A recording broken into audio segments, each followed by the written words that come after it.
Our failures are known, our successes are not. And you just have to learn to live with that. So you can strangle somebody with your hands or you can strangle them, with their wallet. Learning is a lifelong pursuit. Any one week, I could be in a tuxedo twice that week, but then at the same point in time, meeting an individual with ties to an Iraqi terrorist group. Don't do stupid shit with stupid people in stupid places at stupid times of the day or night.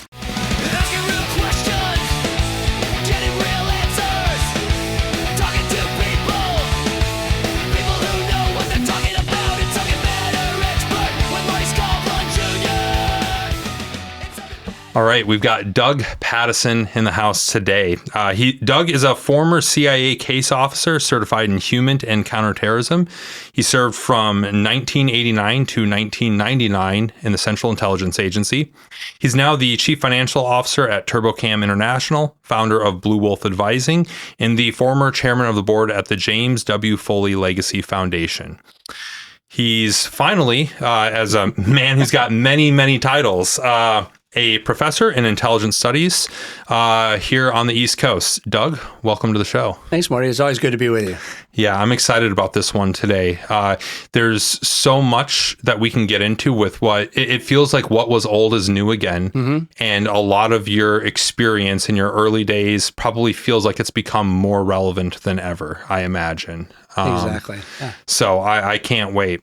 And, we'll just kind of get right into it from here. You joined the agency in 1989.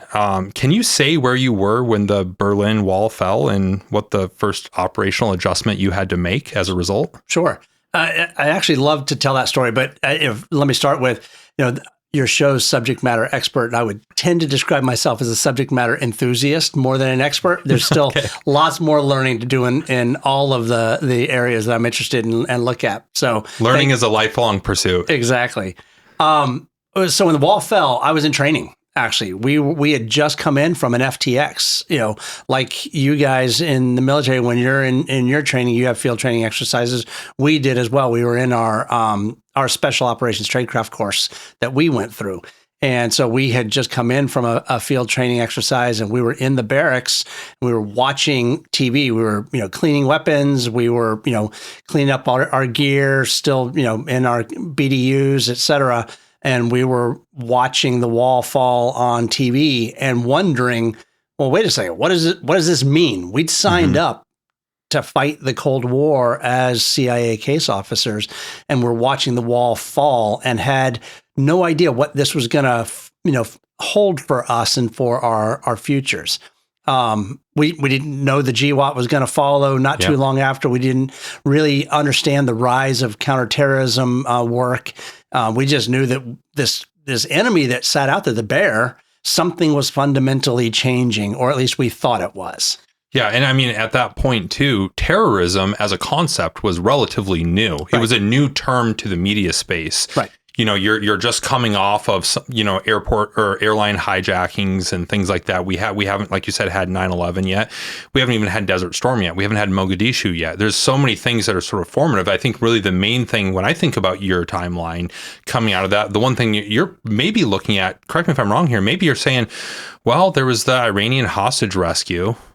CIA was heavily involved in that. Like, is that what are you thinking, like maybe this is a shift towards the Middle East now? And so my early days in the agency, I spent quite a bit of time in CTC, the Counterterrorism Center at the time, which had only been formed maybe 4 years earlier. But what we were focused on in our work there was looking at the European terrorists primarily, Baader-Meinhof and the Red Army faction and 17 November in Greece. And so we knew, obviously we knew about the PLO, we knew about the Iranian hostage issue. There was this, growing Middle Eastern threat, but it was still spread into Europe as well. So, the early days of the CT fight weren't necessarily, any or Near East focused. They were broader across Europe than that. I'm trying to place the right years for this, but the Troubles in Ireland, had just recently ended. That had just recently, and it wasn't an area that we were paying a lot of attention to at that point in time.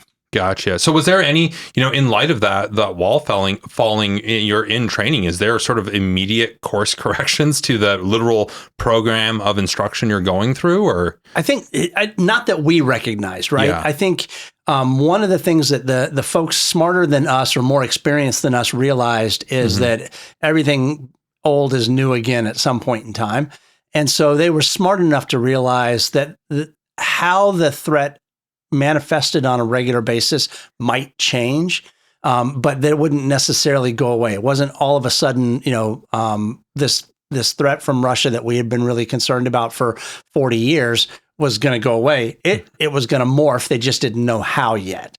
And so, there was still a lot of emphasis put on understanding what was happening. In the collapse of the Soviet Union, there's both opportunity and risk, right? They're a nuclear power. So understanding what was going to happen to the military, what was going to happen to their nuclear arsenal, what was going to happen to, the rest of the conventional weapons that they had. So there was still a strong emphasis on understanding, the former Soviet Union there. So there were still folks getting trained up and ready to go into that environment. Yeah. I mean, I literally cannot imagine when we think about failed states, we think about smaller countries in the Middle East, Africa, even South America.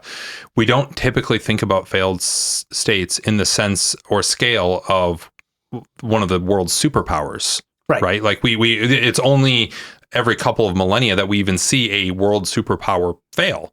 And, so when you're looking at the Soviet Union kind of, for all intents and purposes, over the course of a couple of years, coming to its knees and being in this pseudo-failed state where the Russian mafia has even more influence, and you've got power players like Vladimir Putin that are starting to make moves, and you're just like, hey, this entire structure that we're used to. And I imagine as a case officer, if you're working in that part of the world, you're going, gosh, is the sources that I have are maybe no longer relevant anymore? Exactly. Or which ones are? We need to identify which ones are going to continue to be power players. Right.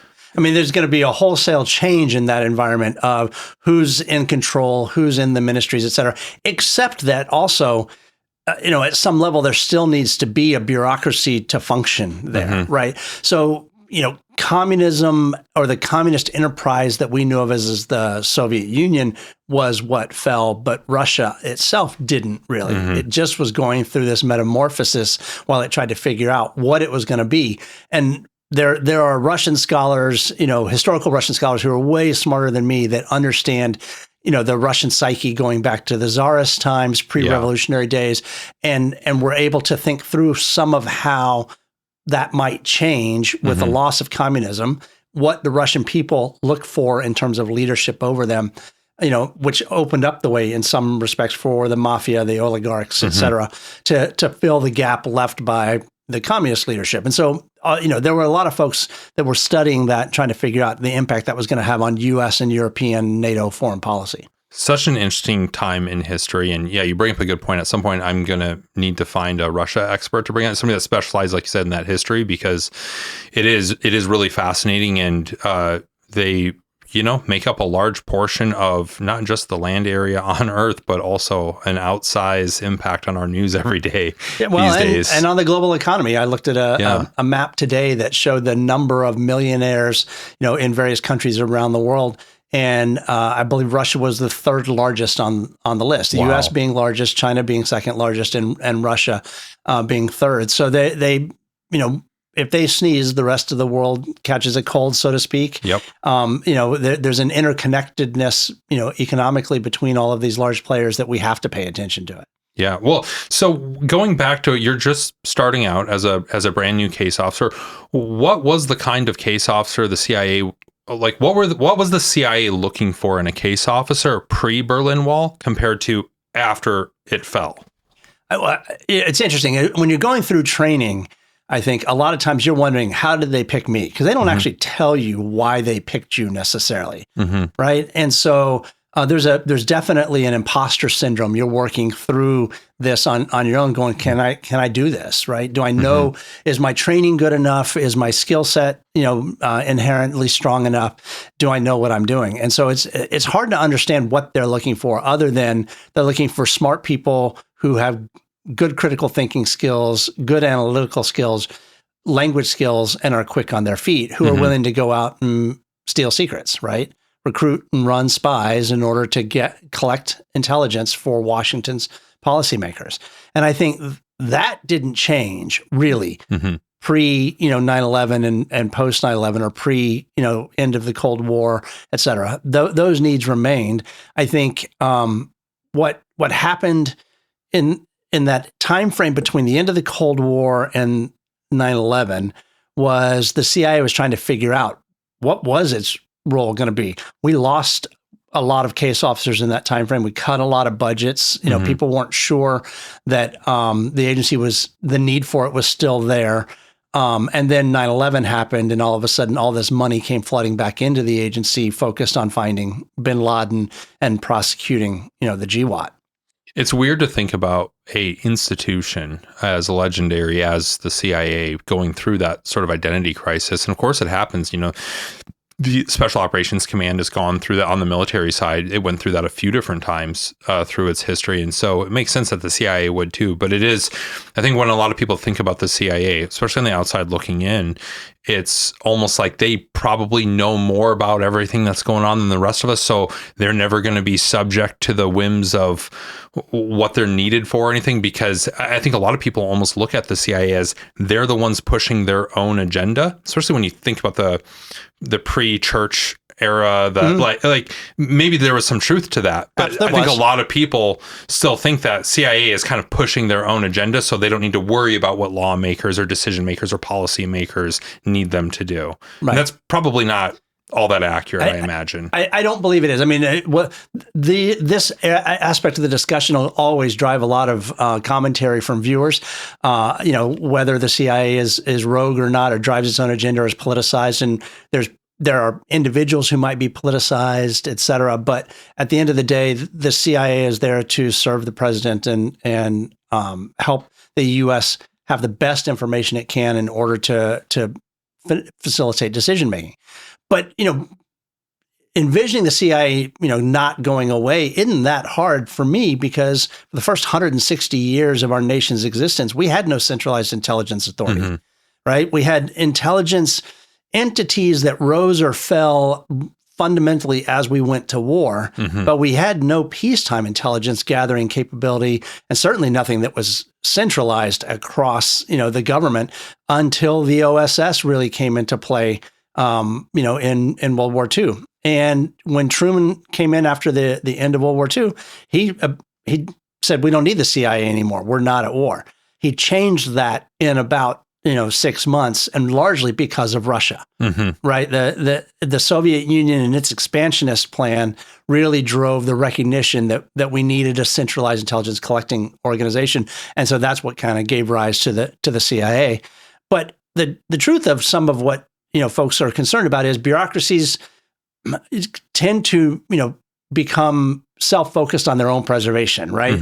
And so I think there have been time in the CIA's history clearly when correction was needed, correction of individuals that were in charge, correction of the direction of the organization, so that it continues to remain aligned with what are the nation's interests instead of its own bureaucratic interests. Yeah, it's like anytime you're in a position where a apparatus of government is making its own policy, right? That's never a good thing, right? And some people, it's ultimately humans work at these places, right? It is still humans, is still subject to human ego, human ambition, human error. All of those things are still true, whether you're at the CIA or any other government apparatus or anything in the private sector. And absolutely, there have been times when Frank Wisner or Dulles and his brother, and others in the government sat down and said, okay, yeah, Arbenz needs to go, right? Now, was that really the best policy for the United States? Was it a policy that supported,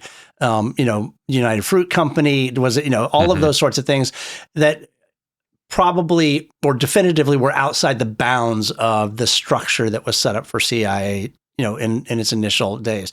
And, in the GWAT, we came to face some of those same questions, and some of them got answered wrongly about what were the right roles and responsibilities, in that kind of Title 10, Title 50, what's interrogation, what's, a torture debate. Yeah, I mean, when you look at the first 20 or 30 years, that post-World War II, that transition from OSS to CIA, it's I don't want to say you want to give grace, because there were some like horrific infringements on American citizens' rights. Correct. But you can look at that and say, new organization, figuring out what and how and where, and figuring a lot of things out, right? So there's bound to be room for errors to happen. And then when you look at 9/11 and all the legislation that came in, that changed the authorities and changed the responsibilities of so many different places. Certain things are being brought together and say, hey, CIA, FBI, you need to work better together. JSOC, all these other places, like so much changed as far as what you could do, what the NSA could do, what the NSA could collect on. Right. Again, it's almost like there's bound to be errors in there, because it's our old SOPs don't work anymore. The status quo doesn't work anymore. Well, there's no such thing as perfect foresight, right? And you're playing whack-a-mole with threats, right? So, as you knock one threat down, another threat pops up. And again, you don't have that perfect foresight to predict them. Humans are involved at every step of the process. So how that human decision-making happens, people responding to fear, responding to threats, responding to, pressure in the workplace, et cetera, all of that impacts all of that. Money is a huge driver, right? Money flowed into that. And I think, back to the part of the question about the change in the organization post fall of the wall and post 9/11, the CIA, people within the CIA decided we had a role to play in prosecuting the GWAT that required us to go back to being a little bit more like the OSS than it required us to be like a 1960s and 70s CIA focused on, transiting the halls of diplomacy. Yeah, that makes a lot of sense. And, there's in that process, we can point out all the things that the CIA or the intelligence community has messed up over the years. Most people will never understand how many lives they've actually saved, and just never made headlines. There's a lot of things that they get right. There's a great line in the movie The Recruit that Al Pacino is in, and he says, our failures are known, our successes are not. Right, and you just have to learn to live with that. Your successes are almost never known. Yeah, and that's, again, going back to recruitment and who the CIA is looking for, it's somebody that's okay with that you're not going to be on the headlines. You're not necessarily going to get credit for your work. Right. In the early days of the CIA, when CIA officers would do something momentous, worth recognizing, we have our own series of awards and medals that we issue inside the CIA, and some are known, the Intelligence Star being one, but they used to call them jockstrap medals. Right, because they would never be something that would be seen publicly. In fact, often they'd be issued and then taken back and put in a safe at headquarters until such time as either that person had left the agency or that operation had become declassified, et cetera. And folks just have to be okay with that. Well, and, I think that for a lot of people, especially whether it's in the intelligence line of work or the special operations world, a lot of guys, I think it's more important to them to have the recognition of their peers than it is of the public. And so I think it is somewhat satisfying to know that, hey, there's intelligence professionals out there that are being recognized within the halls at Langley or wherever in the world they are for doing good work, and they're getting that positive feedback. I don't care if you're a hardened case officer or not. Humans like a little bit of positive feedback every once in a while. Absolutely. You don't necessarily need to thrive off of it, but like every once in a while, an attaboy goes a long way. Yeah, and if that attaboy comes with, some form of, at least within your peer group, recognition and sometimes a little cash, that all goes a long way towards encouraging the right behaviors. Yeah, absolutely. So let's kind of flash back, to your first overseas tour. Can you kind of walk me through what your first meeting with a live asset was? And I want to preface this, by the way, not only for you, but for our audience. There's a lot of the conversation, a lot of the questions I asked today. I understand we can't talk people, places, methods. So take that with a grain of salt, but I'm more interested in the human story of some of this. So can you take me through that first meeting with a lot, like you're really doing it? Yeah. To an extent I can, right? Because that is actually, that gets us really close to sources and methods, which are the pieces we're not allowed to kind of talk about. But probably the biggest thing for me was working through the fear of, now this is no longer a training exercise, right? I was doing the job for real, and rightly so. The way it was structured for me was they had set up, I would be taking over an asset that somebody else had already recruited. And so there was a formal handoff that took place between us, so that I got introduced as the new person, and the kind of the bed was laid for moving forward and continuing to go forward. And this was somebody who had been with us quite a long time and kind of understood the deal. So while I knew this was now game time, it was still very much OJT, because this individual played a significant role in continuing to improve my skill sets as a case officer, because they had been with for so many years. Was there any mistakes you made that first time out that that kind of changed the way you did business going on? Or what did you learn, I guess, off that first time? What I learned off that first time was that I didn't have to know everything, that I had stuff I could learn from people that had even assets who'd been there for a long time. I don't know that I made mistakes in that first meeting, but I know I made mistakes in that first tour quite a bit. Yeah. And the lessons I learned from that were how you owned those mistakes really kind of set you up for success or failure within your own personal growth. And on this first overseas tour, had you met your wife yet, or are you in a relationship? Or are you a singleton out there, only having to worry about you and yours? Yeah, so I had met her. Yeah. And we were actually engaged, but she was still back in the States, and we hadn't married yet. So for the probably first 4 or 5 months of my tour, I was overseas without her, and went home, got married, and brought her back. Gotcha. I mean, kids weren't in the equation or anything like that yet. Right.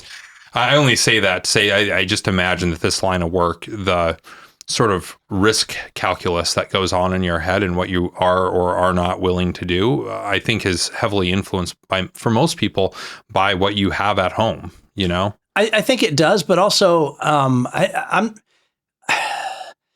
at least from my perspective, we talked a lot about the risks. Like we kind of understood what I'd signed up for from the beginning. And then she later joined the agency as well. And we can talk about that if you want. But we kind of understood those risks. And our first tour was considered a high threat tour. The bigger risks from our perspective were actually the personal risks to your relationship, just that came with separation, that came with, working 18-hour days, that came with spending a lot of time with unsavory people in less savory places, and how that potentially undermines trust, how it might lead to poor decision-making on your own part about how you choose to spend time. So for us, that was always a bigger risk than worrying about the personal risk. Yeah, it's one thing you said there, unsavory places with less savory people. And I think that's one of the things that gets lost on a lot of people, and largely because of the way intelligence folks are portrayed, spies or agents or case officers, and anybody in that world. The way it's portrayed in movies and books a lot of times is, and maybe this is true if you're working out of an embassy or something like that, but for the most part, I think it's a lot of people, you are kind of rubbing elbows with the scum of the earth. Well, there's a reason the United States is interested in what's going on there, and it's because there's people that are up to no good. But even if you're working out of an embassy, you're still rubbing elbows with people that may be unsavory individuals. You're still trying to recruit terrorists. You're still trying to recruit people that are can provide insight into organized transnational organized crime syndicates. You're still trying to recruit people that are willing to go in and steal secrets from, nuclear programs or, other organizations that are of critical importance to us. And so sometimes the people that are willing to do that may have some moral shortcomings. Yeah. And those may come out in the process. Yeah. I guess one way I think I could characterize it in my head is like, Doug, how many times did you have to put on a tuxedo in your first overseas tour? Actually, a bunch. Really? Okay. See, this is so interesting to me. High threat area, working with unsavory people, but still having to throw a tuxedo on every once in a while. In my mind, that was like the way to distinguish tours is, hey, there's the folks that are putting a tuxedo on every week. And then, for things that are going on again at the embassy or other places, things like that. And then guys that are like, in modern speak, they're wearing a 511 shirt or, EMS pants or whatever most of the time. Right. So I would love for you to break that down. That in any one week, I could be in a tuxedo twice that week, but then at the same point in time, be sitting in a whorehouse in some back alleyway meeting an individual with ties to an Iraqi terrorist group. Wow. In the same week, right? And in both cases, serving the intelligence collection needs of the United States, right? Yeah. A large chunk of why I might be in a tuxedo would be connected to the diplomatic community, right? But you don't tend to meet terrorists in the diplomatic community. But you might meet a KGB officer at that point in time, or now an FSB or SVR officer, or whichever organization you're pursuing. And so you have to be able to flex, right, and stretch in both of those ways. Have you ever met, like in the course of work, a foreign nation's equivalent of a case officer bureau, like an adversarial foreign nation? All the time. Really? Yeah. So you just, I think of it not being from this world. I just think, wow, yeah, you're probably trying to stay away from those people or whatever. But is there almost like a relationship you build knowing that they're playing for the other team? Well, I mean, so as often as the answer in the intelligence world, the real answer is it depends. Yeah. Right. But the pinnacle of any case officer's career is the recruitment of a hostile nation's case officer, right? Yeah. So when the Russians recruited Aldrich Ames, right, that was a real feather in their cap. So if you stay away from those people, you can't recruit them. Gotcha. Right? Yeah. But also, and certainly in the early days of your career, you don't want them to know who you are. So you want to know who they are and understand how you might connect with them. But you don't necessarily want them to know that you're a case officer, and it gets more complicated than that in multiple ways. But so there's this kind of game of spot the spook that all the sides play. Yeah. Right. And we don't, you don't necessarily open your kimono to everybody that's in the intelligence community, even friendlies. So you could be sitting at a table at a diplomatic function and literally have an MI6 officer there, an Australian ASIS officer there, a French DGSE officer there, and a Russian FSB officer there, and everybody knows, but nobody knows. Yeah, that's obviously an extreme example. Yeah. But not too far from situations that happen on the diplomatic circuit, and so it's sometimes those things feel a little bit surreal. When you think about them after the fact, and everybody goes back and tries to figure out, all right, who is this person that I just had dinner with? Right? Who is this person I just met at this reception? Yeah, I do the same thing at airports. I try to play spot the operator. Yes. Which one of the soft guys traveling out of Durham or right, exactly. And which one of them are just the high speed 80-second kids trying to do the same thing? Yes. Well, was there ever a time that you had to walk away from a source meet and were glad that you did? You mean in terms of protecting myself from something going south, or what? I think that's probably the most obvious thing. I mean, I know there's a variety of reasons that you might need to call a meeting off, but yeah, I think I'm thinking more on the adventurous side there. Was there something where you're like, this isn't right, or that you would potentially be putting yourself in a bad situation, or the mission in a bad situation? Right. No, fortunately, no. There were times where I aborted meetings for various reasons. But none of them because had I made the meeting, something tremendously bad would have necessarily happened. There was a training exercise where something bad was set up to happen that I aborted the meeting for various reasons. And so, missed the training opportunity that they had in store for me. And for which I was very grateful I missed. But I didn't, none of that was, ended up being a real concern overseas. Wow. And maybe in the training opportunity, maybe that gave them a little bit more confidence in your decision making. It was interesting. It was so I was going through a different course, almost like a postgraduate course for case officers who were going to be working in denied areas. And at the end of the day, the decision they had to make as a result of that training exercise was the judgment I displayed more valuable than the loss of the training opportunity that they had hoped I would have gotten in it. We never had a conversation where I got feedback on it, but I passed the course. So, who knows? All's well that ends well. Right. Well, let's talk about Russia in today's world a little bit. Anyone who's watched The Americans knows roughly about what the illegals program was during that time. And it's probably safe to say that the program is still operational in some form or another. Absolutely. And that Russia's probably not the only ones doing it, for that matter. What can you say about what the federal government's roll-ups of these individuals revealed about targeting, cover, playing the long game? What did it reveal for the rest of us, or to how we go about these things in the future? I mean, most everybody has some variant of an illegals program. Any significant, kind of world player that has the funding for it. Illegal programs are incredibly expensive to run. And they're all different. And the way the Russians run them, and I'd say probably the Chinese as well, is they run very, very long games, significantly longer games than the US or Britain or others tend to be willing to run. The idea of, what the Russians did even as recently as the 2010s, sending people into Canada, acquiring birth certificates of children that had died at birth or shortly after birth, creating identities, getting Canadian passports, et cetera, and then ultimately using those to immigrate to the US. That's a very expensive program, takes a long time, years. And then those people who got rolled up by the FBI, in that, famous case, they never really got close enough to anybody to collect anything.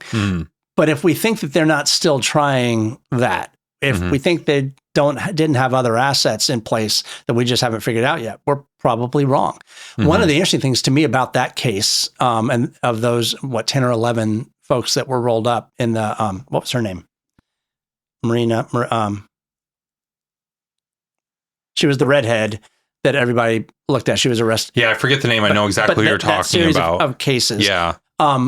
That program was a pre-fall of the wall program that had been set up and funded and executed. So it had been set up by the KGB under Communist Soviet Union, and all of the mechanisms stayed in place all the way through the fall of the wall, into post 9/11, into through the into Putin's reign, without being interrupted.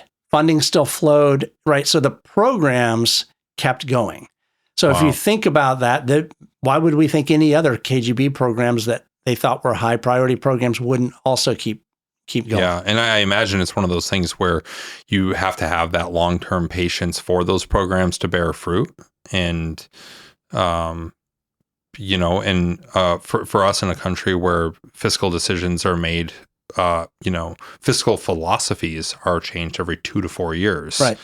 I mean, it's probably difficult to keep something like that going really long term. Well, I'd say it's, we live in, monthly reports and quarterly outcomes in the business world. We live in 2 to 4 year election cycles. It's very difficult for us to think in generational terms like it is for, others. Well, you spoke about the 2010 FBI raids, and just after 2022 with the Russian invasion of Ukraine, Europe was expelling a large number of Russian, quote unquote diplomats. How did that shift the human intelligence space? And was there anything that got harder or easier for case officers during that time? Yeah, I mean, one of the things about the intelligence world is there are some rules, right?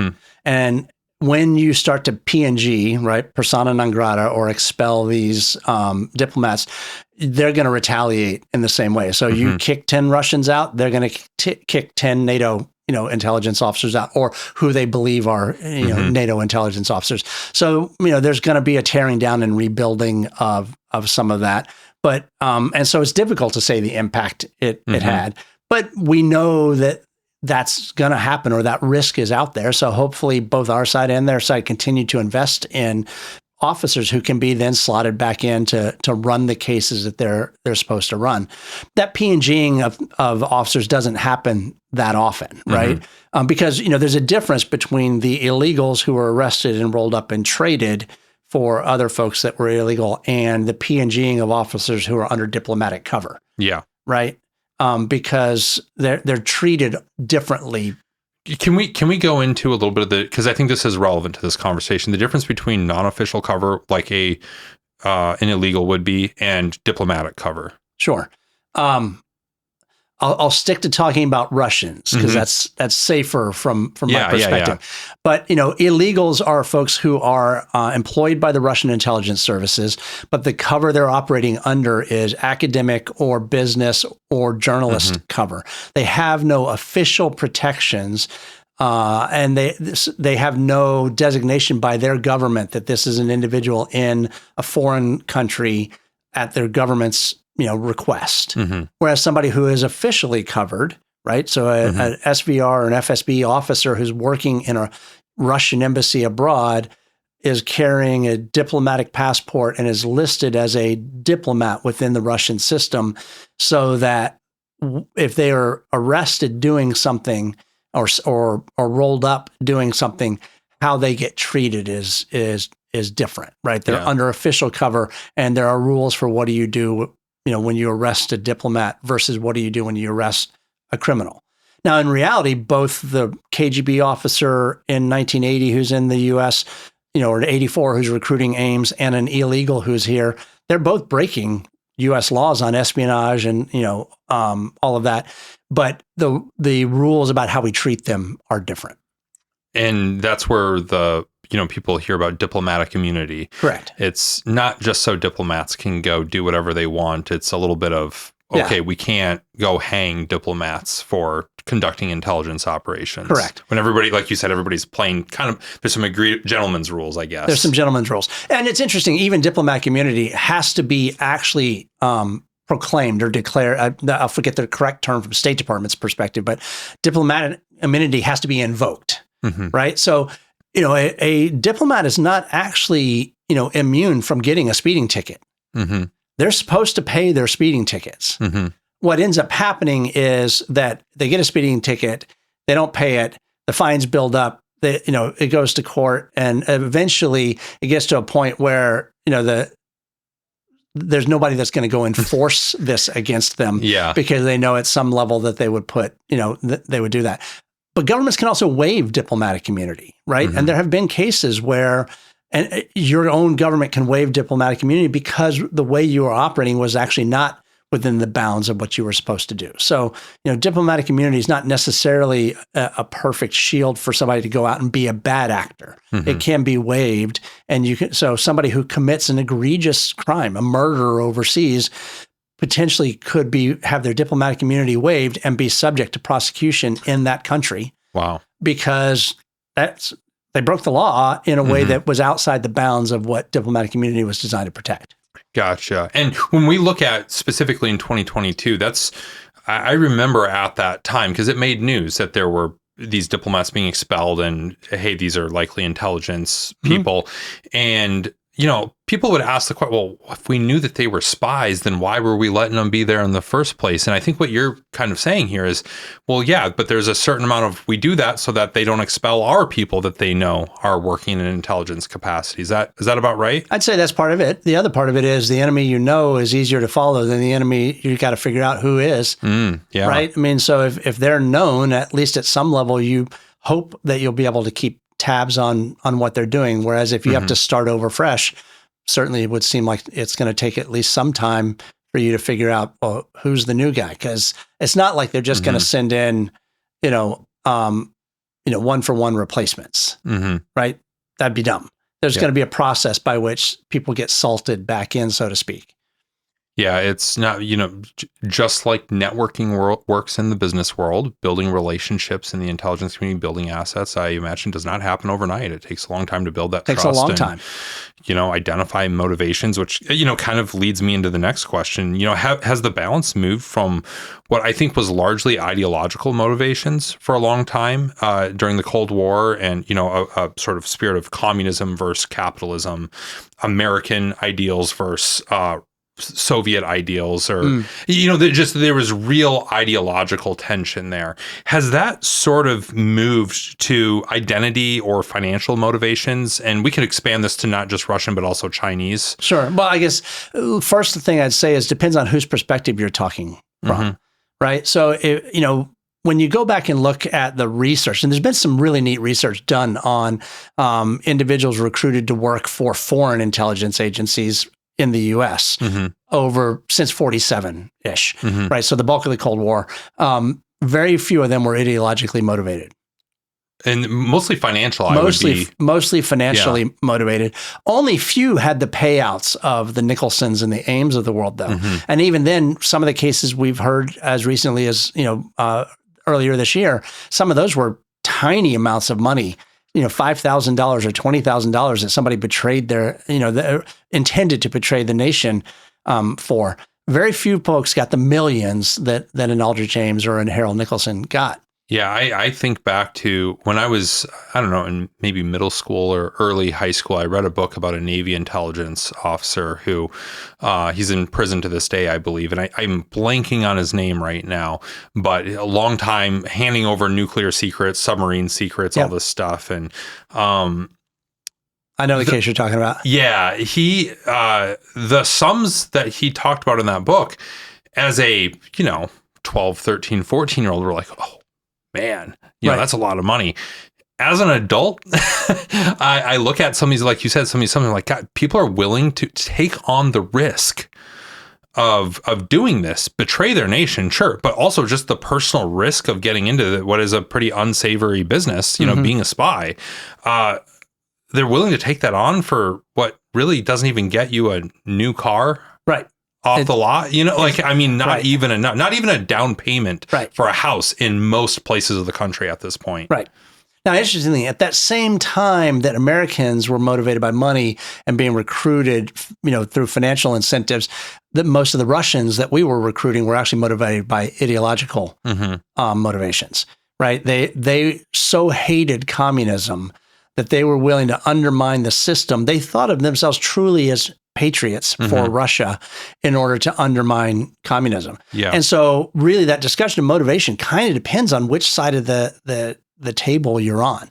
And I guess it's simplistic to think motivations are just one motivation anyway. Almost everybody is a mix of motivations, right? Yeah, that makes sense. Humans are complex. Yeah. Ames was equal parts venal. He wanted money. And egotistical. He felt so disrespected inside the agency that he wanted to prove that he was better than other people. Well, if you're, a case officer of any sort and you've got somebody presenting that way, gosh, that gives you a lot of hooks to hang things on. Yeah. And thinking about how things may have changed now, it's interesting how it was and where the world was then and where it is now. I wouldn't be surprised if what we saw was almost a flip of those two, because I imagine if you're in Russia right now, one of your biggest concerns is maybe not ideological, but it is monetary. Yeah. Money's a very serious problem over there. Whereas here in the United States, with identity politics being so driven right now, so many people that are so divided that it might not be that difficult for somebody to make an ideologically motivated decision to betray their country. Yeah, if they believe, think about it right now, how many people are vehemently against the current administration? And look, there's plenty of reasons for somebody to be upset with the current administration, and there's plenty of reasons for people that support the current administration to support it. I can imagine a world where if you are just vehemently opposed to the current administration, that you might say, I'm going to do everything I can to undermine it, just like that spy did in Russia to undermine the communist system. It's interesting. I don't disagree with you. Like if I were a Russian case officer in DC right now, that would absolutely be an area I would pursue. Although I don't know that I would try and do it as a Russian. Yeah. Right. I think at some level, even those who would be most opposed to the current administration and in positions where they would have information of interest to, a foreign intelligence service, would stop at actively providing assistance to Russia or China. I think most people would. So then if I were to follow that line of logic, it's maybe makes sense for somebody to come up with another approach to those same people, leveraging the same negative motivation, but concealing where that it's actually going, or at least giving them enough of a fig leaf to hide behind. Just because of the ways people are so divided right now. I think we are at a really unique inflection point in U.S. history, world history, with the way media, social media, everything has driven division. And I think it's probably presenting a lot of very unique opportunities if you're a case officer for any country. Absolutely. No, I'd agree with that completely. I think for sure it's a target-rich environment in that regard. I don't fundamentally think people have changed. Right. But I think the environment has changed. And therefore how people react to it is what's changing a lot. And so, people's motivations are their motivations, right? We used to talk about the 4 primary motivations as money, ideology, coercion, and ego, the acronym MICE. I still think that those are the basis level of motivations that you can, apply to folks. But how they react to the world around them is what's changed, or how quickly they may go to them has changed. The speed of information, the dopamine hits everybody gets from social media, that's changing people. But I don't know that their core motivations have changed. It's really interesting stuff, and I'm anxious to read the sort of the textbooks, the studies 20, 30 years from now that look back at this time. I will say the other thing that's interesting is I believe that we kind of apply rules to ourselves as Western intelligence agencies that, Russia and China and Iran and North Korea and some of those others that are active in the space don't apply. Right. And so there are civil liberties that we, respect. And I know there'll be folks that disagree with me on that, and that's okay. But generally, there are these rules that we follow and that we apply in what we're willing to do. That Russia and China and some of the other bad actors from our perspective apply that they don't hold in the same stead. And as examples of that are the Chinese have written into law that any overseas Chinese is required to actively respond to queries from Chinese intelligence by providing any information. They don't view a Chinese overseas Chinese who's taken citizenship in another nation as being any less Chinese. They still think of that individual as being Chinese and having responsibilities and requirements to report back to China when asked, whether that person agrees to it or not. Yeah. And they're willing to apply pressure on that person's family still back in China in order to secure their agreement.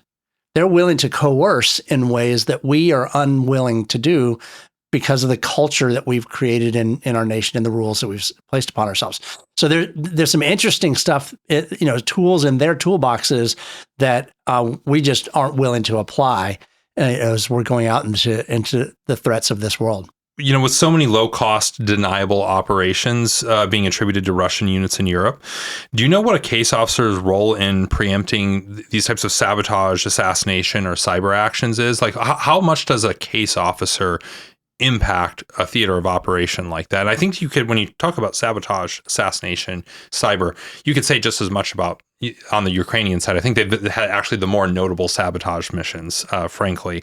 But, what are, when we think about this low cost, drone warfare, all these things, like what is a case officer doing there to affect outcomes or prevent negative outcomes for their side? Well, I guess the first thing I'd say is, generally speaking, a case officer's job is not prevention. A case officer's job is intelligence collection, right? So if you think about that, if you're talking about those low cost operations, a case officer's job is looking at where are the munitions coming from? Who's built the software that's running it? Who is providing the funding for the development of this? What's next on the development agenda, right? What's the next level of drone with reloadable, droppable munitions, et cetera? The case officer looking for information that'll facilitate others' abilities to intervene or interject. Generally speaking, there are some case officers that are in the paramilitary world, some of whom we know, right, personally, whose job is more kinetic, which is, to stop things as they're happening. But even then, their primary mission is still focused on intelligence collection, right? Even the paramilitary officers who were going out on these, kill or capture missions in Afghanistan or Iraq, they still were serving an intelligence collection goal. Where's bin Laden? Where's the next terrorist threat coming from? Rarely was it, we have enough information to know we're going to stop this bomb from getting put on this plane to go. Yeah. Right. If that happens, that's often, an adjunct to this collection process to better inform the right role of, the kinetic operations sitting elsewhere in, the U.S. government. Yeah, I don't think that make sense? Yeah, it does. And I don't know if I think of it necessarily as like a James Bond or James Bourne sort of situation where they're going out to literally defuse the bomb or anything like that. But is there, I guess I imagine that case officers have a lot of influence in certain areas and they maybe are able to influence certain things. I guess it depends, right? Yeah, back to that trite answer of it depends.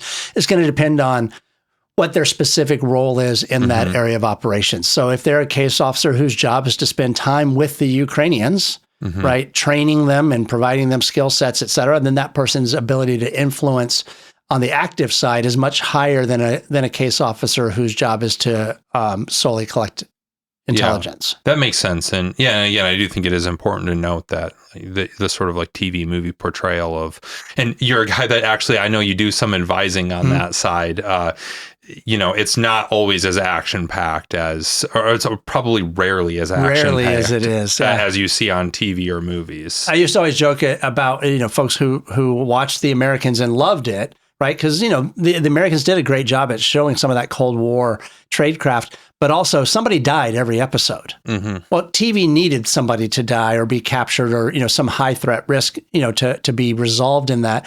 But in reality, any officer who's in an intelligence capacity, who's engaged in those types of operations outside of an active war theater would have been brought home immediately after anything like that. Yeah. Right? Because their cover would be blown and they're no longer useful as a clandestine operative in that environment. Right. So it makes for great TV. It doesn't make for great real life espionage. Yeah, that makes sense. It wasn't a documentary. It was not a documentary, and that's okay. And that's one of the challenges actually on the advising side is how do you help the writers and directors make better TV, not turn a entertainment film into a documentary. Yeah, no, absolutely. Well, kind of shifting over to China a little bit, they have really, they've very much expanded their ISR capabilities into low orbit space, right? And specifically when we're thinking about intelligence, surveillance, and reconnaissance, that we think typically drones, or we think the U-2 spy plane, or things like that. Now with the proliferation of satellites, how has sort of the ground level agent handling, how has that changed? And how is is your signature management strategy different in light of, hey, it's not just a couple of satellites up there. The technology has rapidly evolved. It's a real threat to somebody conducting intelligence operations now, I imagine. Well, I think the breadth of threats is beyond just the ISR, right? You think about the proliferation of surveillance cameras, right? You think about the proliferation of the speed with which facial recognition and the application of AI to some of this. I think we still have yet to see the extent of all the change that's going to come in this.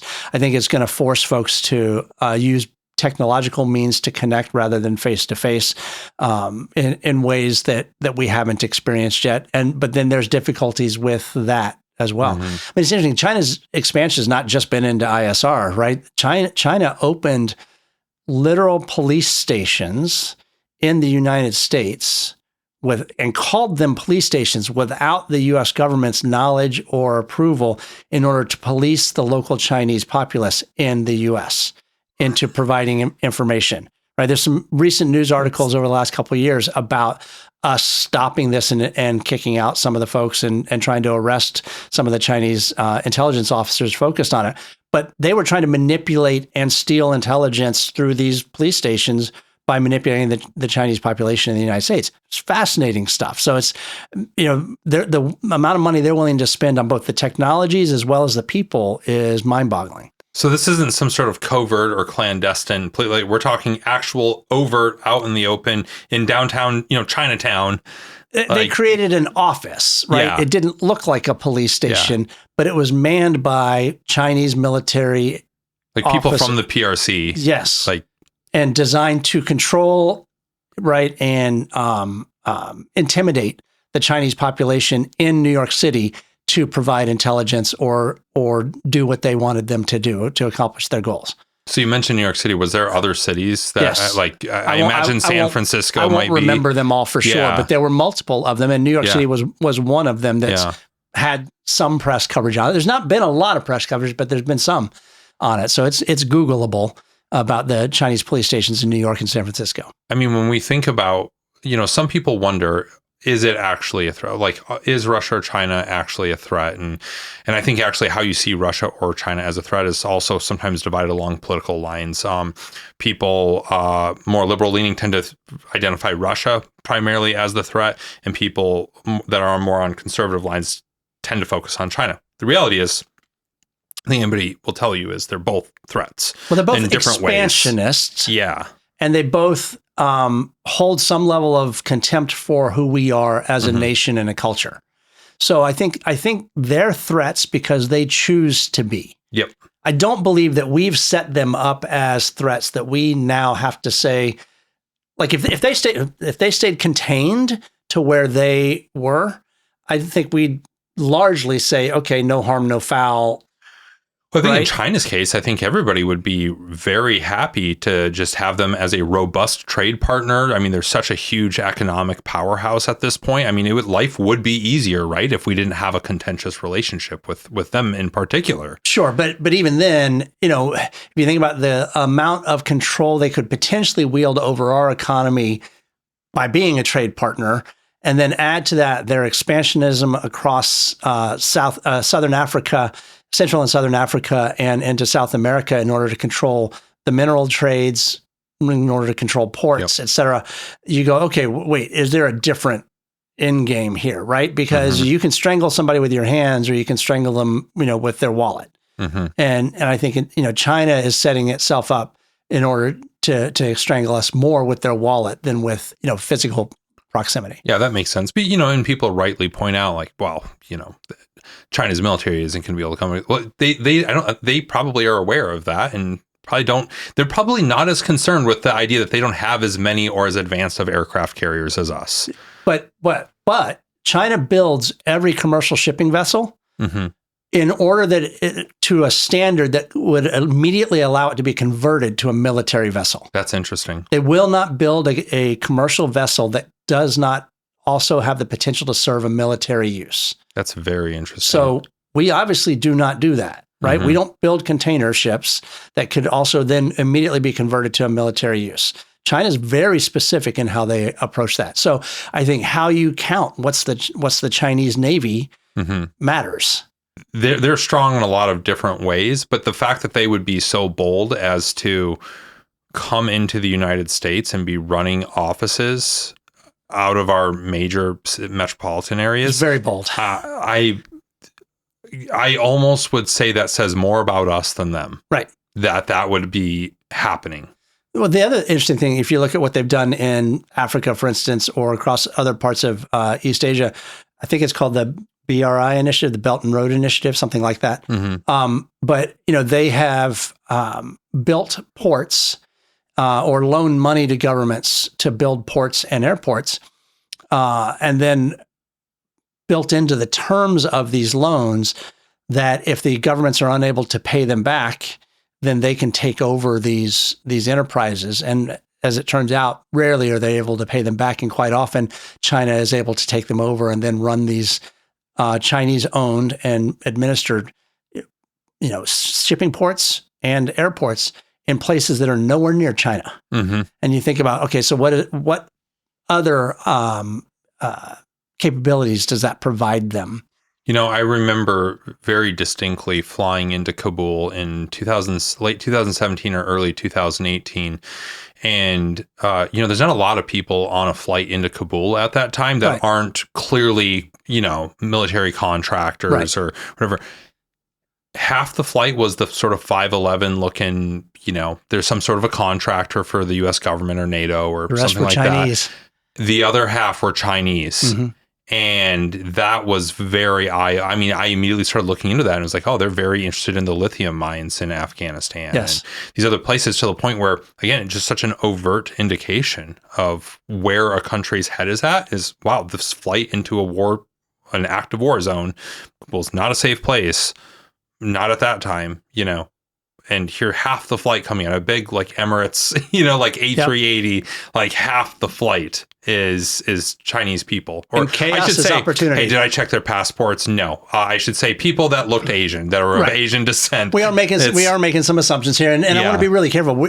We are not saying that Chinese in the United States, U.S. citizens of Chinese origin, or anything to be concerned about. We're talking about Chinese operatives from the PRC who are focused on executing Chinese goals, Chinese government specifically, goals. I think about that of like if the PRC is coming over here and setting up these stations in downtown Chinatown, like these are American citizens that they're oppressing. Yes, or green card holders, or folks aspiring to be. Yeah, I mean that's a serious problem, and anybody in America should have a real problem with it. That a foreign entity is coming in and making life hard on American citizens or American, like you said, permanent residents, anything like that. That's a real problem, and I mean, our Constitution says if they're here, they're under our constitutional protection. So even if it's somebody who's here, who's came into the country illegally, is trying to figure out a path towards legal citizenship at some point, they're still entitled to our protections, and they still should be entitled to protection against threat from their own government here. Yes. Yeah. I mean, exactly that. And it's one of the things that makes us unique. Yes, absolutely. I agree with you wholly. Back to Kabul in 2017, I said in chaos, there's opportunity. I do think that they look at that in ways different than we have. Again, they play a much longer game than we do. Yeah. Well, you mentioned a second ago, it's not so much about the ISR capabilities or satellites, but, there's CCTV everywhere. There's, a camera. What would be the most high-tech spy camera in the world is now in everybody's pocket as their mobile device, right? When we look at that, and also the proliferation of, real-time watch lists and the instant spreading of information about somebody, how do you adapt things like surveillance detection routes or communication covers, things like that, when your face and phone exhaust is so discoverable? I mean, without, again, getting into specific tactics, it's almost impossible to get into with that specific. It's like, that's a specific question. And I guess I'm looking for a general answer on how case officers are able to do case officer stuff in this modern world with just literally a camera everywhere. It's how do you do that kind of work? Yeah, I mean, you learn to use some of those same tools that are used against you, to execute on, the missions that you're set to go out and do. It's tricky. I remember flying in the early 2000s and going through Dubai, and they did an iris scan, and they took a picture of my ear and something else, and I went, okay, so I could never come here as anybody other than me again, and that was eye-opening for me because it wasn't always that way, right? Yeah. And so I went, okay, so the world of how human operators operate is going to have to change, and it's going to rely more upon technology for the communication between parties potentially. But at the end of the day, human is still about risk, right? And so you're still going to have to fundamentally figure out ways to manage that risk, even in the advent of new technologies that are designed. The one thing about new technology that benefits us is that there's massive amounts of data that has to get processed, right? So, I think that some of that benefits us as well. Yeah, I suppose, just thinking out loud here, that's a thing that might be an effective counter to this, is to flood a system with information to the point where you have to spend and then you deal with, okay, well, with AI tools, you can sift through large amounts of information very quickly. It's, it almost reminds me, again, just my mind always reverts back to GWAT military tactics, but the way IED technology would advance, and there would always be this constant move to make IEDs more effective, and then we would parry in some way. And then an advancement and just that constant back and forth. But I mean, with all that being said, are there any sort of analog habits that you would recommend or teach these days, whether it's for a case officer or a normal everyday person who values their privacy? It's a good question. I mean, I don't stick my phone in a Faraday bag when I'm traveling. You know, I try to just practice good generic digital hygiene, right? I tend to advise people to make themselves a less attractive target than others out there, right? Because most of the time, the threats that the average everyday person is going to face is a criminal element, not an intelligence, agency, and criminals are lazy. Right. So practicing, good habits that prevent you from becoming, at risk of a criminal threat is as way more important than protecting yourself, I think, from, intelligence agency hoovering up, the information on your phone. Yeah. I mean, that does make sense. And stay off the dark web. Yeah. Stay off the dark web. Also, though, LinkedIn. LinkedIn is a sort of a modern hunting ground, I think, for intel assets. Are there any red flags that executives or people that work in sensitive positions need to be looking out for when they're perusing, interacting on LinkedIn? Yeah, I mean, again, the same things hold true, have always held true. If it looks too good to be true, it probably is. Learn to do your diligence. I know you've heard this joke, but if you pull 4s or 6s at home and all of a sudden you're overseas and you're pulling 8s and 9s, something's up, right? And, so you're being set up in some capacity. Be smart about it, right? So if you're not actively job searching and all of a sudden you're getting unsolicited approaches from people on LinkedIn that start to get close to areas that are sensitive, that you should have some warning bells going off in your brain. If it's easy, it's probably not eventually going to be easy, right? There's going to be some ask that comes. So I think it's just learning how to do diligence and be real smart about that. LinkedIn absolutely is massively trolled by intelligence services looking for people. I think it's a low percentage pool, a success pool for them, but you just got to be smart. The number of folks I watched fall prey to various digital attacks is kind of scary. And so that same thing holds true on the LinkedIn world. Just be smart and do the diligence on these approaches that you may be getting. Is it truly a headhunter that's headhunting for, a company, or is it, something other than that? Yeah, it's the whole, it's too good to be true. And sometimes I think there's just the obvious things. If, I know when I look at my own LinkedIn and the different, connection requests that I receive, if it's somebody that's, their name is written in a foreign language and nothing about the profile is updated or whatever. Not that I think that that's some case officer trying to, right. But is that a foreign scammer or somebody? And again, like foreign scammers are, as somebody who fell prey and had my entire checking account emptied by entrepreneurial Ukrainian back in about 2015. Oh no. It's the foreign scammers that you kind of have to watch out for more.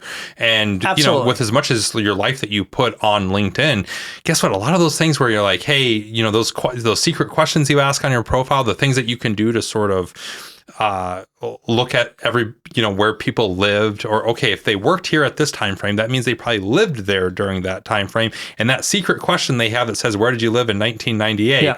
Maybe I can figure that out on their LinkedIn profile. So maybe you shouldn't accept friend requests from folks that you can't legitimately say either know in real life, or they are clearly a part of my industry or my network of people. Right. I get LinkedIn requests from folks, and I'll ping somebody who I see as a shared contact. And I'll say, do you know this person? They're like, no. Like, well, okay.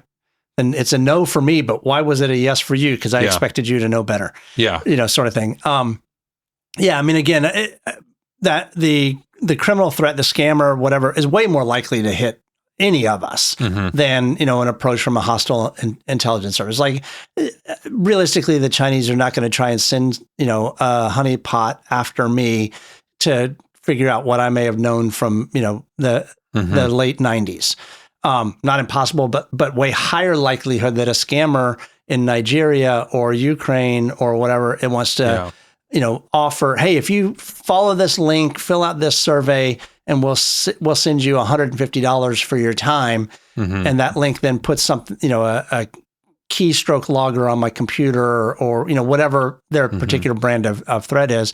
That's way more likely to happen So be smart about, what you're doing out there. One of the big eye-opening things for me was actually Clint Emerson, former Navy SEAL. Yep.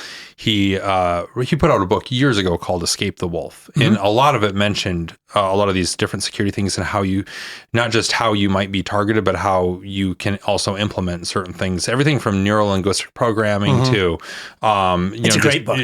It's absolutely fantastic. The reason I picked it up is I was getting into conflict reporting and wanted to know certain things, because when you've only ever traveled with the military, you don't have to worry about too much. They kind of do everything. When you got a squad. Yeah. Now you're going out to do conflict reporting. You're going to different countries. You might even be going, in my case, to the same countries, but you're flying through civilian airports. Right. You're doing a bunch of different things. Like, man, I probably should beef up on some of these things. And I will say, I've talked about this with a lot of different guys from an intelligence background. There's a lot more in common with the typical journalist, or specifically the conflict reporter, but any journalist. They have a lot in common with the average case officer. Absolutely. With just, you're both looking for information. You both have to develop relationships. And the case of conflict reporters, have to think a lot about the same risks. Yes. And so without the same protections, without the same thing. And there's always an asterisk for me there. And I won't go into too much detail, but there was occasionally through my own relationships, I was able to make a call to certain places and let them know that, hey, I was in the country. Right. And if you don't, I'm going to check in every 24 hours. And if you don't hear from me, say something to somebody. Right. You know, and that was only in very specific situations, but I always felt I had a duty to my wife, my kids, my family to take advantage of any relationships I did have that maybe the typical reporter doesn't have. It's a tool in the toolbox, so use it. Yeah, exactly. And so I would do things like that, but it's one of those things where you're going into these places, you do need to know what the different threats are, how to counter them, how to parry them. And Clint's book, again, can't recommend it enough. It's called Escape the Wolf. I'm doing a little in podcast commercial here for him, but he's a guy I'd love to get on here at some point too. He'd be a solid guy. It's a great book. I recommend it to everybody as well. Mm-hmm. So is that I don't want to. We'll talk about the James Foley Foundation later, but is that something that the folks over there that are, working with reporters that are going to high risk areas, things like that, like, is that something that they recommend, or are those whether they're recommending that specific book, but the things that are in there, are those things that are being talked about? No, absolutely. At the Foley Foundation, we helped fund hostile environment tradecraft training for journalists going into those areas, right? Mm-hmm. So that they would be better prepared to deal with threats, or at least better able to decision risk, right? Because at the end of the day, when we're talking about going into some of these higher threat areas, it's all about risk mitigation, risk management, risk decisioning. Yep. Because and so what you want people to do, that's why we preach situational awareness, right? Surveillance detection is just situational awareness on steroids, and surveillance detection is an important skill set for somebody who is a money courier in Manhattan, because people will, or somebody who's on 47th Street in New York and is delivering watches between dealers. They need to learn to be able to detect surveillance, because criminal gangs are going to set up surveillance. Journalists who are going into high threat areas like Syria or Iraq or Afghanistan need to realize that because of the nature of who they're meeting, they're attractive targets. And so they may also be subject to surveillance detection surveillance in advance of, an action taken against them. So Foley Foundation has, over the years, provided training to conflict journalists going to those areas that includes things like that, as well as first aid training and a whole bunch of other areas of coverage that are relevant skill sets for folks that are operating there that are less necessary when you're covering, the Global Climate Summit in Rome. Yeah, absolutely. And I think, probably, going into Kabul or going into Iraq was one thing. Being in Erbil, for example, I knew that you had to kind of be looking out for that Iranians, basically. Like, the Iranians have a strong intelligence operation in Iraq, particularly in northern Iraq and the Kurdish region, and that people like me might be somebody that they are keeping an eye on. And there was one specific time my room did get tossed, and it was like, yep, okay, they're letting me know that don't, pull anything fucking crazy. Right. We're watching you. Right. That's a little bit of an unnerving feeling, actually. Sure. The most unnerving I ever experienced, though, was in Lviv in Ukraine. I went there about 2 weeks after Russia invaded in 2022. And I've never breathed a larger sigh of relief from just leaving a country, from just crossing a border as I did coming back out of Ukraine and into crossing the border back into Poland again. Because it wasn't that I was necessarily worried about Russians. It was the Ukrainian counterintelligence apparatus was so hyper paranoid looking for, and again, I don't say hyper paranoid to dismiss, they had good reason to be very paranoid, right? They were looking for Russian infiltrators and things like that. And everything from very overt in your face, stop, ask for your documents, that sort of stuff. And I was credentialed through the Ukrainian MOD, and that helped in a lot of different cases, but they would literally call the number on that credential. They would check. As soon as we crossed the border into it, you had like what was clearly just a counterintel dude sitting at the passport desk there as, hey, what's up? Make small talk for a second just to check he's checking your accent. Right. And then in this particular case, we had to walk about 2 kilometers into the first town in Ukraine before we got picked up by somebody on the other side to bring us into Lviv. Before we got to that checkpoint, a group of guys pulled over on the side of the road, and that felt like our first oh shit, are we about to get into it here? Because it was driving very fast, veered over to the side of the road, get out, and me and Josh, my brother, who's when people see this podcast, he's the paramedic I had on. He was with me in Ukraine. Yeah. Both of us, we're big guys, but you're still aware, it doesn't matter if you're a big guy when it's not your turf. Exactly. This could go bad in a lot of different ways. And we're like, man, we're not even an hour into this country yet. And there's already something like this happening. Ended up being another just counterintelligence person.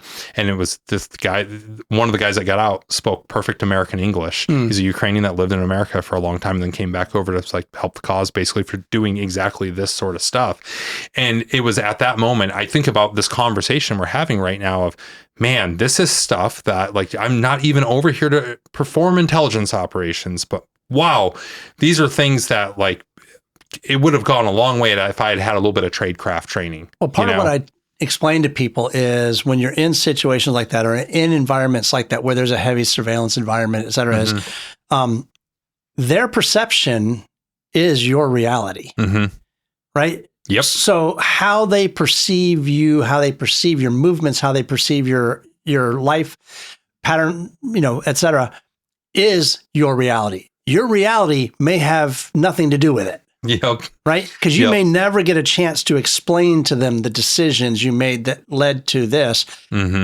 All they get is the information they get as an observer to, watching you. And so if you don't know that, you have to flip a switch and realize, no, I need to live my life here, recognizing that they're going to be interpreting at a distance every decision I make.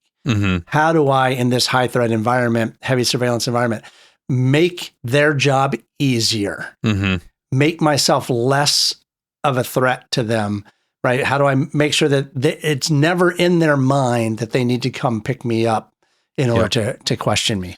Yeah. And so that's a challenging way to try and live a life. Well, it gets to a good point too of if you are not an intelligence professional and you are just a reporter, do not ever get it in your head that you are some sort of pseudo spy or something like that. You need to wave your reporter flag as hard as you possibly can and make it very clear what your intentions are there. Right. Because, I specifically, I had a reporter ask me one time that was going over and they were connecting through Istanbul on their way to somewhere else. And I specifically said hey, just so you know, they will pull, and this was another guy that had gotten into journalism and was formerly in special operations. We look like a certain type a lot of times, right? The Turkish intelligence services know that. They will I've always gotten a little bit extra questioning every time I've gone through Istanbul passport control. I've been pulled off to the side before. I've even gotten to passport control before. No, all innocent enough. Nothing crazy ever happened. But I was giving this person a heads up of hey, don't be surprised if you get slightly more attention. And their response was oh, should I just say I'm going on vacation or something? No, Tell them you are a journalist. Yeah. Like, you need to explain why you have cameras and SD cards and all those other things in your backpack. You need to, I mean, and the way they're going to look at it is you tell one lie that is easily verifiable with a simple Google search, your name will come up as a reporter. Right. If you're willing to lie about that, what else are you lying about? Right. You know, and it's like, I think it's one of the most dangerous things that you can do is pretend like you are anything other than absolutely what you are. Exactly. And same thing if you're just a family going on vacation. Let's make this even more practical outside of being a reporter. If you're a family going on vacation and you're connecting through a place that maybe you're just a little bit nervous about, or you're going to Central or South America and you're, you know, that drive from the airport to the resort or whatever, you know what I mean? Like, don't lie about what you're doing. If you're on family vacation or on vacation, just stick to that. Like, don't introduce chaos into your life by trying to say you're doing something you're not. Yeah, I mean, I would add, don't lie to authorities for sure. But you don't have to be super forthcoming to taxi drivers and for others, sure, right? yeah. So you don't need to give your life story to the Uber driver. You don't have to give your life story to the Uber driver, but when you've got an authority that's asking you at a border crossing or at a police checkpoint or whatever, be succinct but honest. Yep. Yeah, I 1,000% agree. You don't need to give them more than what they need. Just don't say untrue things with whatever you say. I would tell people is do a little research on where you're going before you go. I mean, this is aside from our conversation, but a problem that many Americans have run into when they've gone overseas is they just assume that the rules over wherever they're going are the same as the rules here in America. And I've seen contractors wrapped up in Istanbul because they were carrying things in their checked baggage that would have been fine in Afghanistan, would be fine in the States, but got them wrapped up in Istanbul. I've seen people get arrested in the UK for pocket knives that they would just carry as a normal course of their business in the US. An American executive traveling to Japan got busted because she was moving for a year, so she brought a year's worth of Sudafed because she has a lot of allergies. Sudafed is a prescribed medication in Japan, and she brought in an over-the-counter from the U.S. version that was a controlled substance in Japan in a quantity that they deemed was large enough for distribution.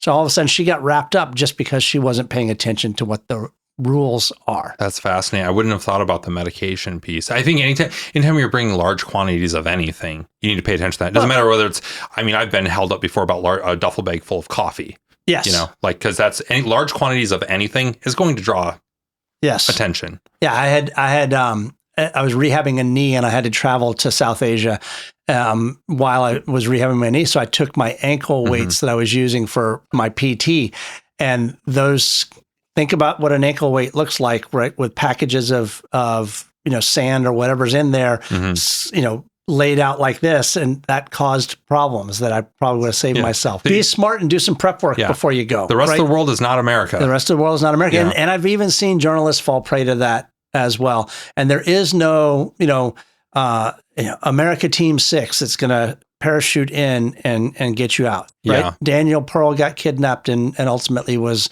murdered in captivity. Evan Gershkovich took a long time for us to get back from Russia. Kayla Mueller did have America Team 6, being generic there, going after her, but ultimately, she didn't make it out. Like, it does, even if you do have the full weight and force of the United States government trying to get you back, there's no guarantee. And there's no victim of blaming on any of those no, three. Not at all. Right? Yeah. But it's just, it's a hostile world out there. Yeah. I don't want to terrify people either. Right. Like, I constantly walk this line with my own family, right? Like, I come from a rural part of South Dakota where a lot of people, maybe the most adventurous they ever get is Cancun, and a lot of times for my family, that was never even a part of the equation, but, for those folks that they going to New York City seems like a crazy thing to do for some folks, and I constantly walk this line of the world is not as dangerous as you think it is. And the world is more dangerous than you think it is. Correct. Yeah, exactly. It's like you don't want to go too far in any one direction. It's like I just recently went on vacation to Costa Rica with my family. Had a wonderful time. It was great. if you want to find trouble in Costa Rica, you can, or anywhere in Central America. You know, and that's, I think, another piece. Like, if you're not looking for trouble, you more than likely won't find it in most countries on Earth. Some countries, there's an exception there. But, you know, I want to encourage people to travel. Like, I want to encourage people to go out and see the world. I think it's the best education you can get is going out and seeing how the rest of the world is and works and all those things. It's, you know, it's a wonderful thing. But also, don't be an idiot either, you know, and don't do war tourism. Don't, you know, those countries that are definitely not okay to just fly into. Like, if you've never gone on vacation before outside of anywhere in your region of the United States, maybe your first trip shouldn't be to South Sudan. Right. You know, like maybe, I don't know, NGOs being a different situation, I know, but then you're working with an institution. That's a different, You're working with you're not doing that by yourself. I use a rubric. I've been talking about it for years, you know, in articles and on podcasts called the rule of the stupids. Mm-hmm. Don't do stupid shit with stupid people in stupid places at stupid times of the day or night. Mm-hmm. And what it really is, it's a decision or risk rubric for individuals on making decisions. It may be perfectly okay to walk through a sketchy part of Philly at 3 p.m, but not at 3 at night. It may be okay to go jump in a rock quarry, cliff jumping at 3 p.m. But if you're doing it at midnight after drinking with buddies whose risk tolerance is high, right? So you think about these things, right? And you assess each decision point, because as you add more violations of the risk of stupids, you're likely to increase your risk exponentially of something catastrophic happening. Yeah. It's that specifically. You think even our own U.S. southern border that are popular hiking areas, at night, they can be a different situation. They are a different situation, 100%. And it's a real thing. And even Cancun, as you know, you brought it up, is not without its risk, right? Somebody set a bomb off on the ferry from, you know, Cancun to Cozumel. And, you know, so there are narcos that have vacation homes there. We constantly think of IEDs as a thing that happens in the Middle East and certain other places of the world. This was 10, 11, 12 years ago, I think, at this point. But I went to Yale for a global affairs conference, and the one of the presenters was from an organization called JADO. And I forget exactly what, it was a joint interagency explosive something or another, right? Yeah. There was a representative from JADO there, and they put up a map of North America, not South America, North America, of every IED explosion that has happened over the course. It was like, at that time, 2 years. It was eye-opening. And no, it wasn't all just in Mexico. No, right. Like, there's been IEDs that have gone off in the United States. Washington, D.C. has had IEDs. Exactly. The Boston Marathon bomb. Yeah. Like, it is crazy to think of how much of a threat some of those things are. And when we think about the proliferation of IEDs and the technology because of the war on terror, I mean, the technology around IEDs went, you know, a lot more people know a lot more about how to make an IED at this point. And so that's a real thing. So yes, when you're going to a place like Cancun or any other place outside of the country, especially one where, you know, you keep an eye on the news too, of like, maybe going to Cancun. I'm just using Cancun as an example. I'm not making a judgment right now of what the situation is in Cancun. I don't know.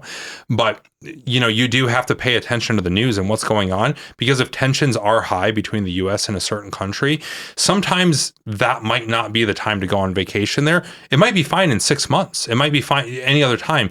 But what you run the risk of is now there's more likely to be protests going on in those countries, protests around the airports. People might be more animated in what their feelings or have elevated feelings towards people who look American, if that's the case, right? Like, you have to take those things into consideration. Going to Mexico, I mean, it's safe to go to Mexico for the most part. You stick to the places you should stick to. But if you're at a time when there's like an intense thing going on, or say we really escalate this cartel thing that's going on right now, if we escalate that, you might want to look at a different part of the country to go to, because now you are a potential target of opportunity to make a political statement. Right. Your situational awareness starts at home with research, right? And making good decisions about where you're going, given the totality of what's happening there and here, right? It just starts there. I'm going to open this. Yeah, go for it. That's fine. I'm not even going to cut it out. It's we drink water here. It's no problem. We drink liquid death water here. Yeah, I have 0 sponsors so far, but that's okay. I'm just going to pretend like I do on some of these. You know, we're stocked with certain things over there, and yeah.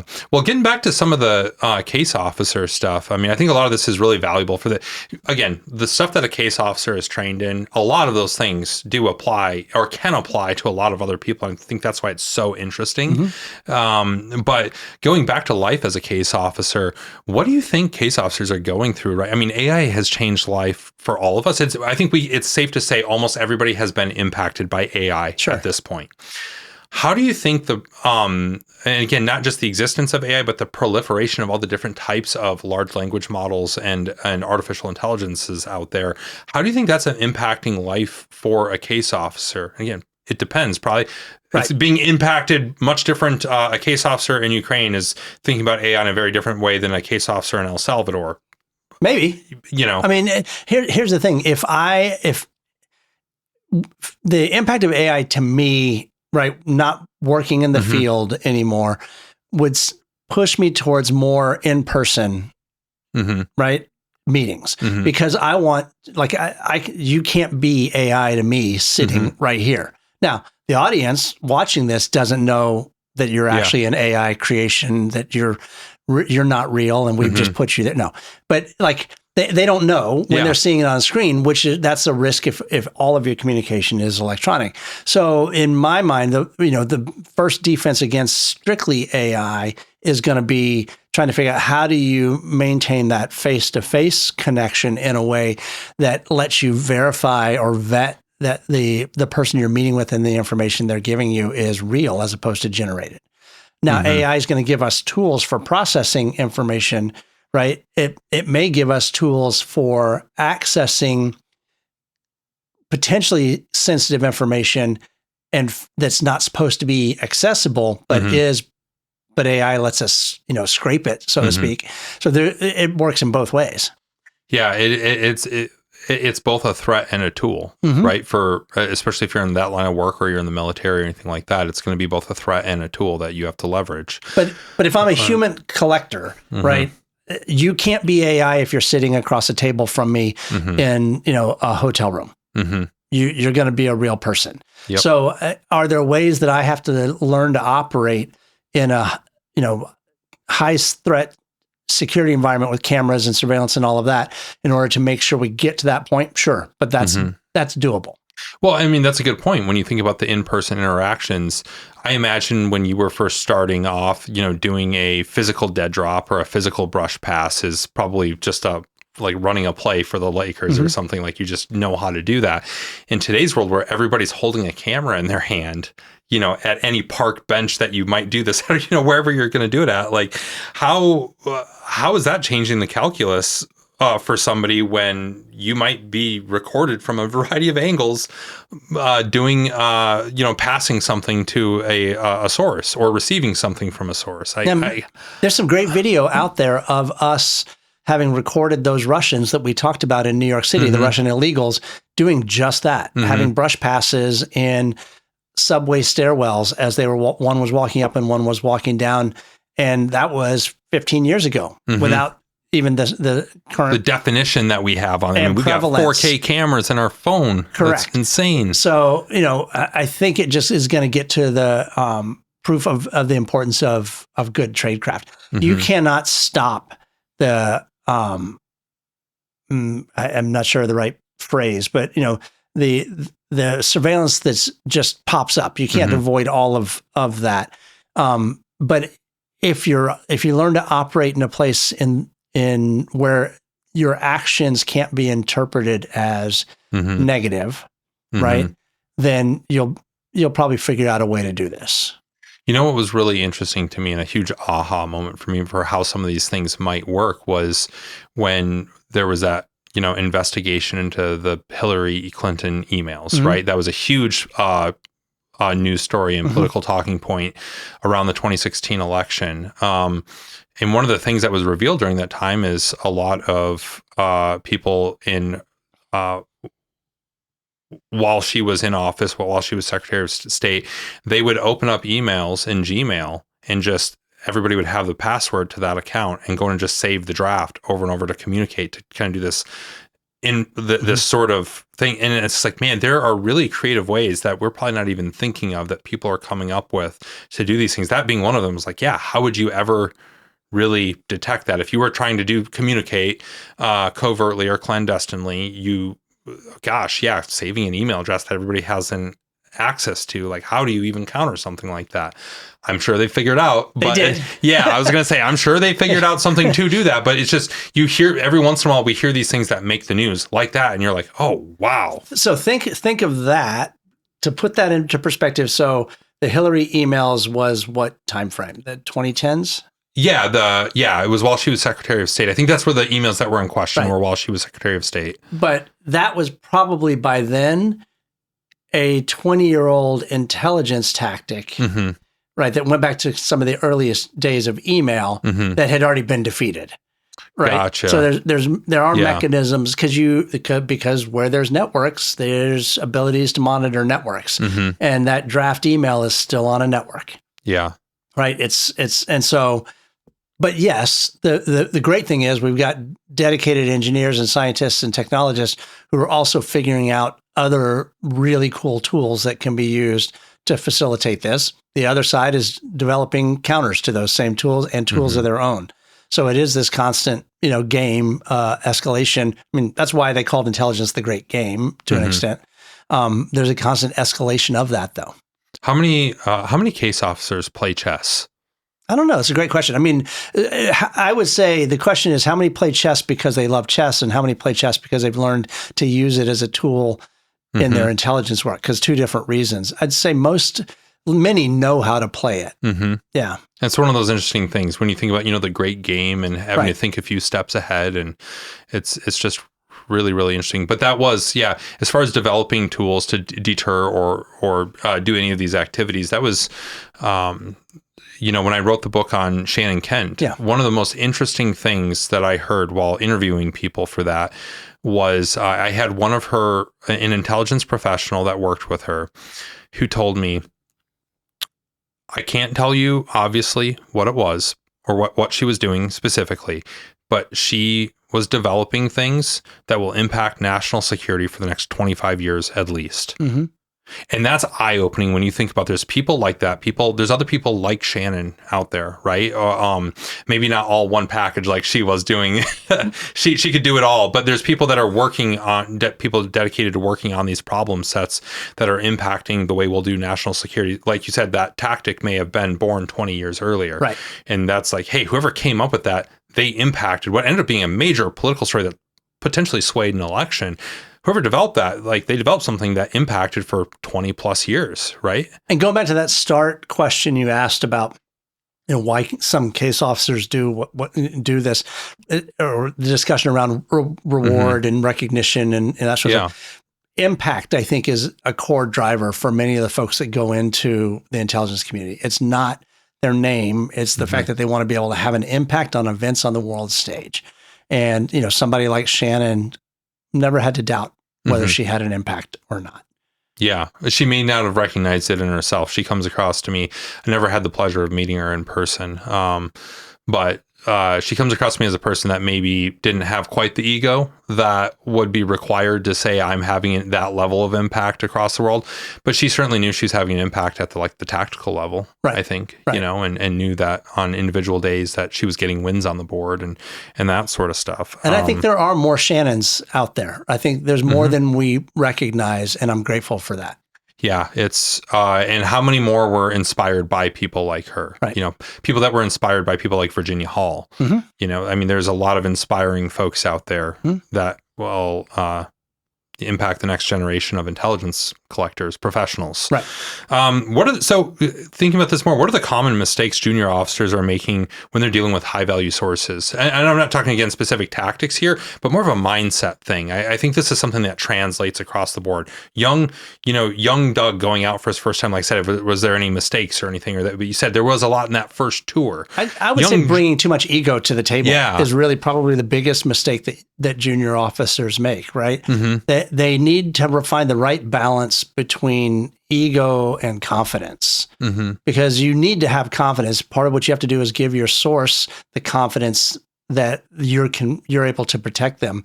but you have to be willing to subsume self because it's not about you, right? And you have to find a way to manage that relationship. So I think, applying ego in the wrong ways at the wrong time is probably the biggest mistake most junior officers make. And as I've matured and gotten older, I recognize the importance of emotional intelligence as being just absolutely a critical tool for a case officer, or actually for anybody really that's going out into kind of a leadership or development role that need to have strong emotional intelligence. Yeah, it's a lot of places evaluate for that now because it is so important in many different walks of life. I'm also going to crack a can at this point. I love this conversation, Doug. It's such an interest of mine, the world of intelligence. Again, I grew up reading books about this, and of course, have consumed the movies. I've seen a little bit of it in real life, just the very iceberg tip of it, of how this stuff works. And so somebody that's been looking at this for a very long time at this point, it's really interesting stuff for me. So more just scenario-based stuff here that I'm just curious about. If you have a source meet that gets blown up, not literally, but figuratively, it's like, it just clearly the utility of it, and there's a risk of things maybe going awry. How do you, one, keep a source alive or still of utility to you? If you've had a situation that goes bad, is there like what are you going through in your head at that point if you are in that situation? Well, we plan for lots of potential eventualities, right? And so you plan for that potential to happen, and you discuss that potentially with your asset at the beginning of a meeting. And so you have talked through what would happen if this bad thing happens now, right? And you think about ways you might encourage them to get out of that situation safely and securely. A radically different thing than if their name was turned over. But, if you were a Russian source in the late, 80s, and Aldrich Ames gave your name to the Russians as being, recruited by the Americans, you didn't know there was a clock ticking. Yeah. And your case officer didn't know there was a clock ticking. So there really was no ability to prepare for that eventuality that was going to blow up. Right? It was just time was going to do what time was going to do, move forward. And the Russians were going to continue to gather information to confirm that this person was a traitor. And then ultimately they were going to arrest them and kill them. And that's, in fact, what happened. And so there really is no preparation for of that for the asset, in there. You hopefully have prepared them for them coming under suspicion, and in a high value asset like that, perhaps made plans to get them out of the country. We've done that successfully, and there've been some stories about that. But you only know that, you're only able to execute on that if it's not a case already in motion, like an Aldrich Ames who's revealed that. I'm just going to keep fishing for you to say that's classified. Did you ever have to get a source out of Dodge real quick? I did not. Oh, that I can say. Your big movie moment. My big movie moment. I know I blew it. Yeah, I blew it. No, I did not. It's interesting. I had three very different tours. Right, I started out in this what we thought of as a high threat tour. By some standards it was, by Baghdad standards it was not. Right. Sure. Yeah. But it was the only tour where I was issued weapons and carried them daily, and issued body armor and, that sort of stuff. I had a denied area tour, right, which is where you're kind of going up against a peer level adversary on their turf. And then I had a kind of a generic tour that was, there were threats, sure, but there were not daily threats. And, every player in the world was present in this location, and you could chase all kinds of things. So three very different experiences over this period of time, where every operating environment was radically different from the other one. Whatever it was that you were looking for when you joined the CIA, did you find it? Did you feel like you were professionally satisfied with? That's a great question. Did you get what you were looking for? I don't know that I was mature enough when I joined to know what I was looking for, other than a sense of service and a sense of adventure. So in that regard, yes. Along the way, I became disillusioned, as we all often do, if when confronted with the internal machinations of a big bureaucracy. Right. You have your experience with the big green machine, right? Much of which is probably not positive and some of which is. I came away with an appreciation for people who are willing to do hard things in dangerous places, and the need to continue to invest in people who are willing to do it. I believe in the community and what the community is trying to do to collect information and protect the U.S., but also the shine came off of it some along the way for various reasons. So did I find what I was looking for? I didn't know everything I was looking for. I learned a lot and walked away. Both my wife and I walked away very proud of having done it. Yeah. Also at the moment in time, very glad we weren't doing it anymore. Yeah. Not something you were looking to do for 30, 40 years. Correct. Yeah, that makes sense. A lot of those things, like, again, you look at the people that do that. I look at that way, look at people who serve in special operations for as long as 20, 30 years, especially the ones, like Joe, Joe Kent, mutual friend of both of ours. He was and current director of the National Counterterrorism Center. Yes. Yeah. That was just happened. Just happened. But, a guy like him, and there's other guys like him who, they served 20, 22 years, something like that in the military. And then he did a little bit of time at the CIA himself, but almost entirely at the tactical level. He wasn't doing the tours where he was riding a desk and stuff. Like, he just wasn't doing it. There was training periods, but guys like him and others, there are others like him. I look at that and go, I don't know how they had the endurance, not just physically. Physical is a part of it. Right.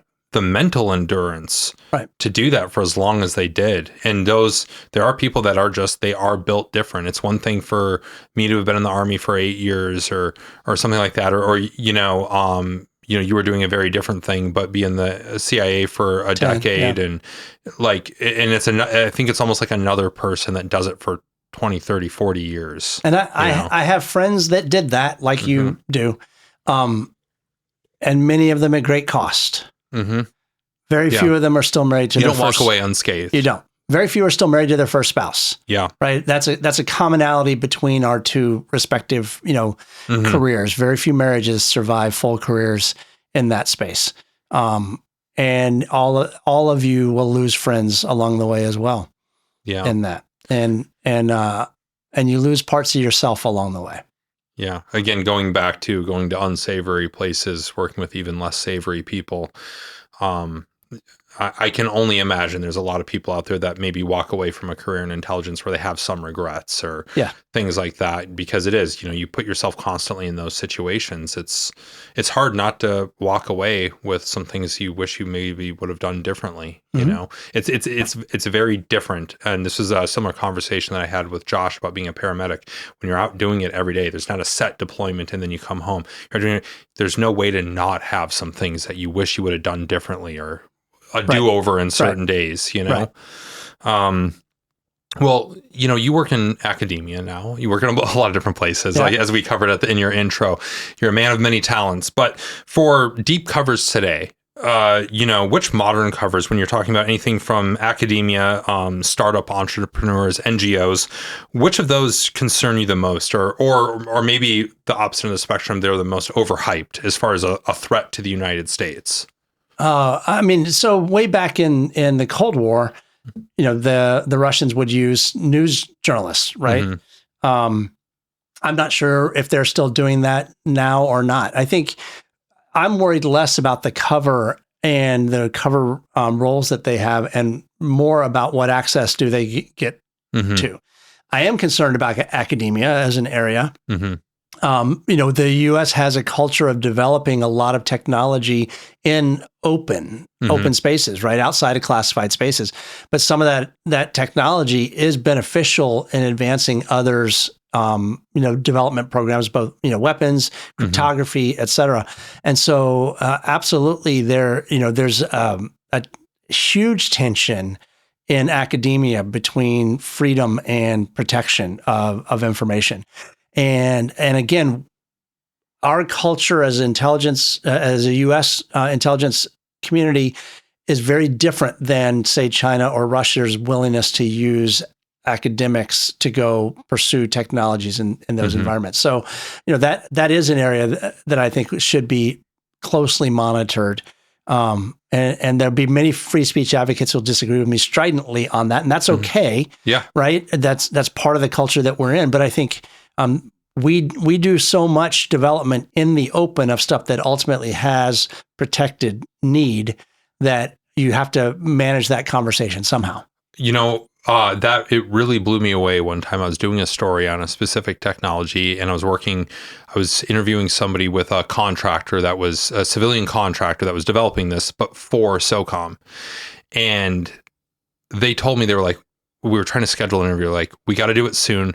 This is about to be handed over to them, and then it'll be classified, and then it will be classified. Right. And it just kind of blew me away that, okay, if we can talk about this now, even do a story on this. Yep. But then it's going to be classified after that. And then it's like, you can't put information back into the bag. Yeah. Think about Palmer Luckey and the firm Adversarial. Mm-hmm. So Palmer's goal, what he has said he wants to do is, he said, I'm going to develop the weapons that the U.S. needs for the next generation of warfare that it's going to engage in. He's not responding to RFPs from the U.S. government to develop a weapon. He's developing weapon systems on his own and then selling them to the government. Mm-hmm.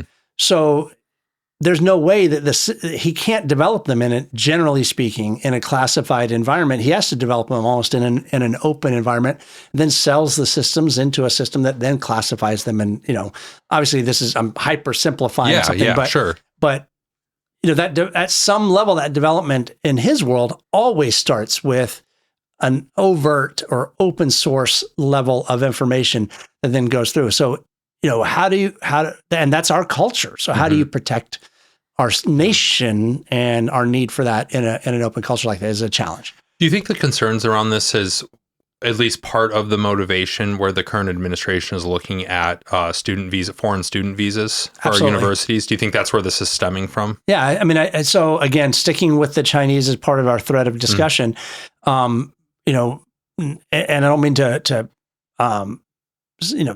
highlight them as every Chinese foreign student coming in is a risk to us. But the Chinese government has literally said, we can solicit information from every one of those people. Mm-hmm. So is it unrealistic, or is it, irresponsible to ask them not to work in areas that are sensitive to the U.S.? Mm-hmm. But what if they actually have expertise that could help facilitate our program? Where's the trade-off? Mm-hmm. So I think that's partly why the administration is doing that, for sure. Yeah, it's interesting. I always thought it's the same thing with the conversation around USAID. I actually had somebody call me while that was happening, that was connected with the administration, say, hey, can you think, in all your travels, can you think of anything USAID has ever been good for? I was like, oh, I think the first thing that comes to mind, and I don't want to minimize them to this, but the first thing that comes to mind is all those millions of dollars going for condoms in whatever country probably wasn't going for literally that. There's ways we move money we can't literally pay off warlords. So we have to move it in a different way. USAID was a way to do that, right? Like that, like that, they served multiple purposes. Now, I don't want to, again, anybody that worked with USAID, I don't want them to I don't want to make it seem like everybody that worked over there was like a crony for the intelligence apparatus. They were doing lots of NGO type work and a lot of good work in a lot of different places. But that was my immediate reaction, was like, well, this is like the main way we kind of get, like, again, unsavory places, unsavory people. That's a way to move that money into those places. But I did also watch USAID, provide a lot of disaster relief funds and provide, other support to people. That's why it's a good cover, though, is because you have to be mostly legitimate, right? Right. Like and again, that wasn't their purpose. It's just something that could have been exploited for some of those things, Right. And it's that with a lot of different government apparatuses where sometimes, again, when you say like, well, why is the government doing this or not doing this? When you look at, why are they looking at foreign student visas? Well, there's credible threats that are coming through there. If they're, what are we doing with USAID, or why is this crazy amount of money? Like, well, I think you may have just possibly stumbled across a little compartmentalized program. I don't know. Could be. Who knows? You can't say all of them are that, but it's very interesting all the same. You left the CIA just shortly before 9/11, yep. and the world changed, right? Including the intelligence community.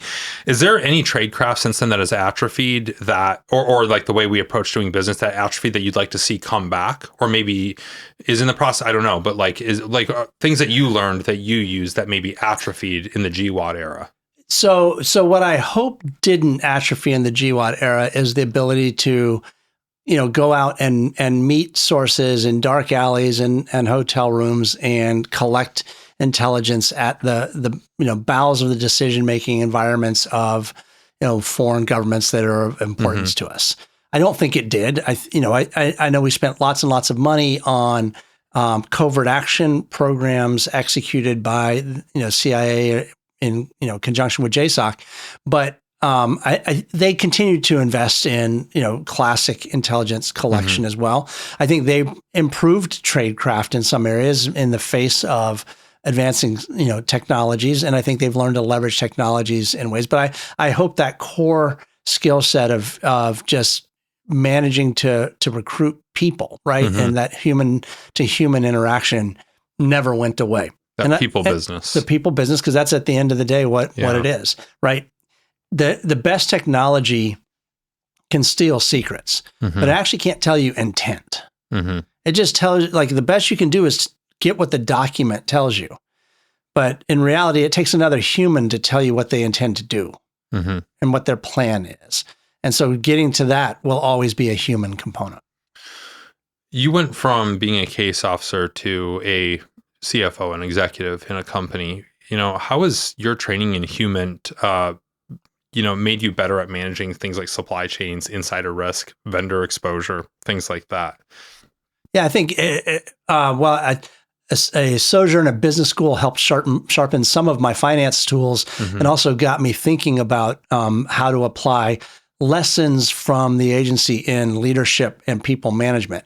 But, as you just said a minute ago, intelligence is a people business, right? And as I moved into industry and into a CFO role, it was just people business, right? It was risk mitigation. It was, encouragement and leadership and training of others. And all of those had aspects that I could apply to them from my time in the agency. And particularly on the decisioning and risk assessment side to, help my people better. And I remember a story, that we were going through a stressful time. Banks were upset at us and so on and so forth. And one of my team members said to me, "Why are you not, losing your mind over this? You seem fairly calm." And I said, "Well, there's nobody that's going to die if we screw up. And there's nobody that's trying to kill us today." I said, there was a time in my life where those two things weren't necessarily true, and they weren't true all the time even then.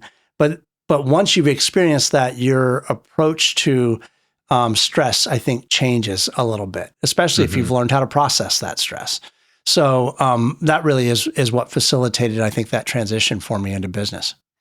And so I guess more business advice here. We are all very well aware that the Chinese are employing a lot of economic espionage and, at scale. At that. And, so what's the playbook you'd recommend for a mid-market, let's call it a mid-market manufacturer who's trying to protect their company's crown jewel IP? What can they do? I think they have to be smart about the digital protections they put in place, and then how they train their people on those. The end of the day, people, they're your greatest strength in your business, but they're your greatest weakness as well. So you really have to invest a lot of time and understanding in how you're going to protect the information that you think you need to protect from those sources, and then apply that in a way that stays within your cultural construct of your business, right? So you don't want to turn your business into Fort Knox if that's not your culture. You need to find a way to protect the information, the data, the IP in ways that flows within your culture and gets the buy-in of your employees. Otherwise, they'll create holes that can be exploited. A classic discussion for somebody who's developing, a new consumer product is, how do I protect it from China stealing it at the trade show? There may be no real way to do that, right? So you have to decision your risk in a different way. How do I make what the money I need to make on it? How do I develop my next generation so that I'm staying ahead of what they're stealing? It may not just be about protecting this thing. You may not be able to protect that thing. You may have to think differently about how you approach your product development cycles. That's where a brand comes in too. Yeah. You can steal an idea, but you can't steal a brand. Correct. You can't steal, and you can't steal a reputation, although you can harm a reputation. Yeah, you can absolutely harm a reputation, but that's where things like, you look at like Apple, like there are people, that's all they will use. It doesn't matter if they can get an iPhone-like thing. They want an iPhone. Right. They wanted an iPod 20 years ago. Right. Like the power of brand is one of the, I feel one of the biggest things that you can use to protect yourself. It doesn't necessarily apply to every business though. Sure. Well, not every business is a brand sort of business. It's interesting. I mean, specifically talking about Apple and, Simon Sinek did this great book called or about the why of businesses, understanding your why. And one of the things he highlights in a podcast he did about Apple specifically was that Apple critically understood their why, right? They were giving people an experience. I'll butcher it a little bit, but they were giving people an experience. There were lots of people that could help people listen to music. Right? That people could get a Walkman, there were different ways people could listen to music. Apple gave people a design life experience that's why that person who will only use an Apple product only use it. It wasn't ever about just listening to music. Right? And so understanding that why is key to their brand and key to the success of their product development over the years. Yeah, it is so interesting, and it's easier said than done. Identifying those big idea things that everybody can rally around and infiltrate every corner of your business. Right. It's easier said than done. You can know that you need to do it, but actually doing it and doing it effectively. Is there, are there any questions that you wish policymakers would, you talked about some of the varnish came off, during your time, and like you see kind of how the machine works a little bit. Are there any questions you wish policymakers would ask before approving covert action or covert collection or influence programs? That's a great question. So I think one of the things I don't think we think about often is the long-term ramifications of it.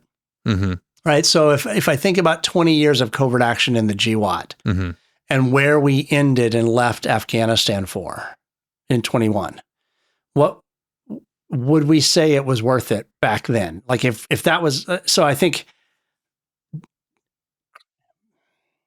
problem definition and then defining what success looks like is what I would like to see policymakers say. So what's the problem we're trying to solve here with this covert action program? How do we define what success looks like at the end of the day? And are we going to devote the resources to it that are necessary to achieve that determined success outcome? Covert action in Afghanistan began because we wanted to go find bin Laden. We had no real other definition of success than that. We had the whole Soviet war there to watch what was going to happen to anybody that tried to change the culture and change the there was a pretty good case study. There was a case study already right there. In fact, we had participated in the case study. Yep. Right.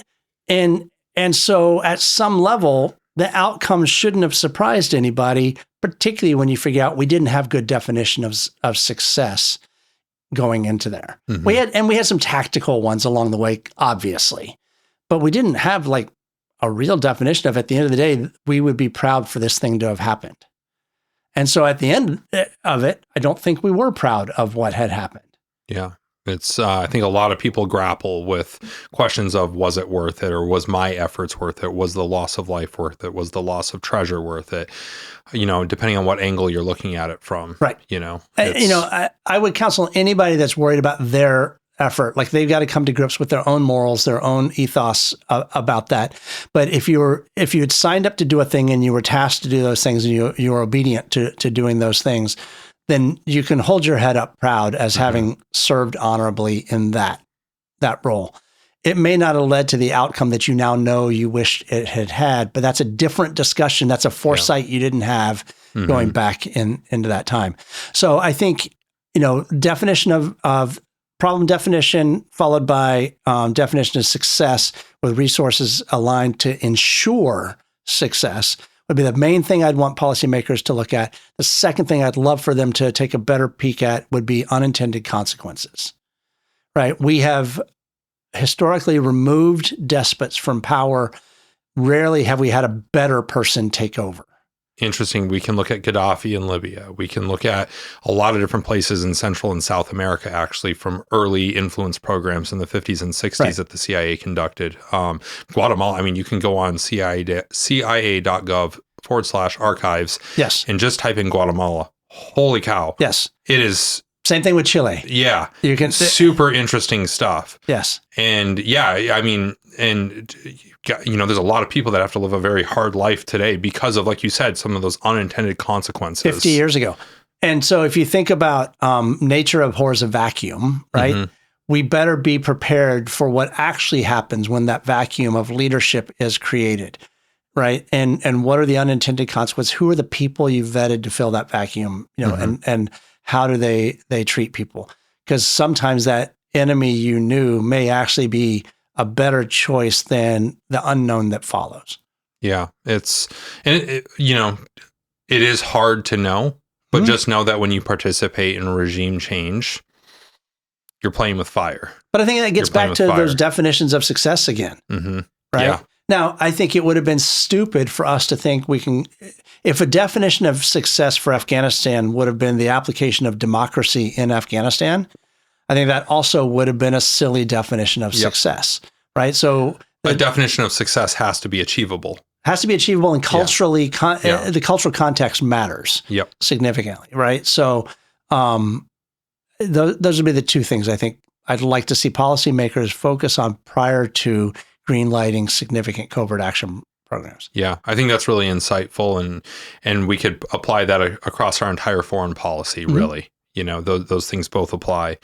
That's because that's all intelligence collection and covert action is. It's just another foreign policy tool. That's why we call it the third option, right? The first option being, diplomacy, the second option being warfare, and the third option being intelligence or covert action.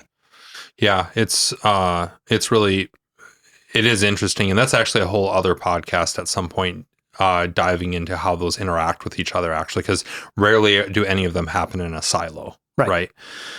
So you're a professor and you're teaching the next generation and you focus on intelligence studies. Is there any uncomfortable case studies that you give your students or any ethical lines that students struggle with the most that you present to them? I'm curious some of the tools, I guess, that you use. Yeah, no, so way back earlier in this podcast, we talked about our successes are unknown, our failures are legion. Most of the case studies I use are about failures because that's the information I can teach from. And so oftentimes those are uncomfortable. We get to talk about, what's learned from them.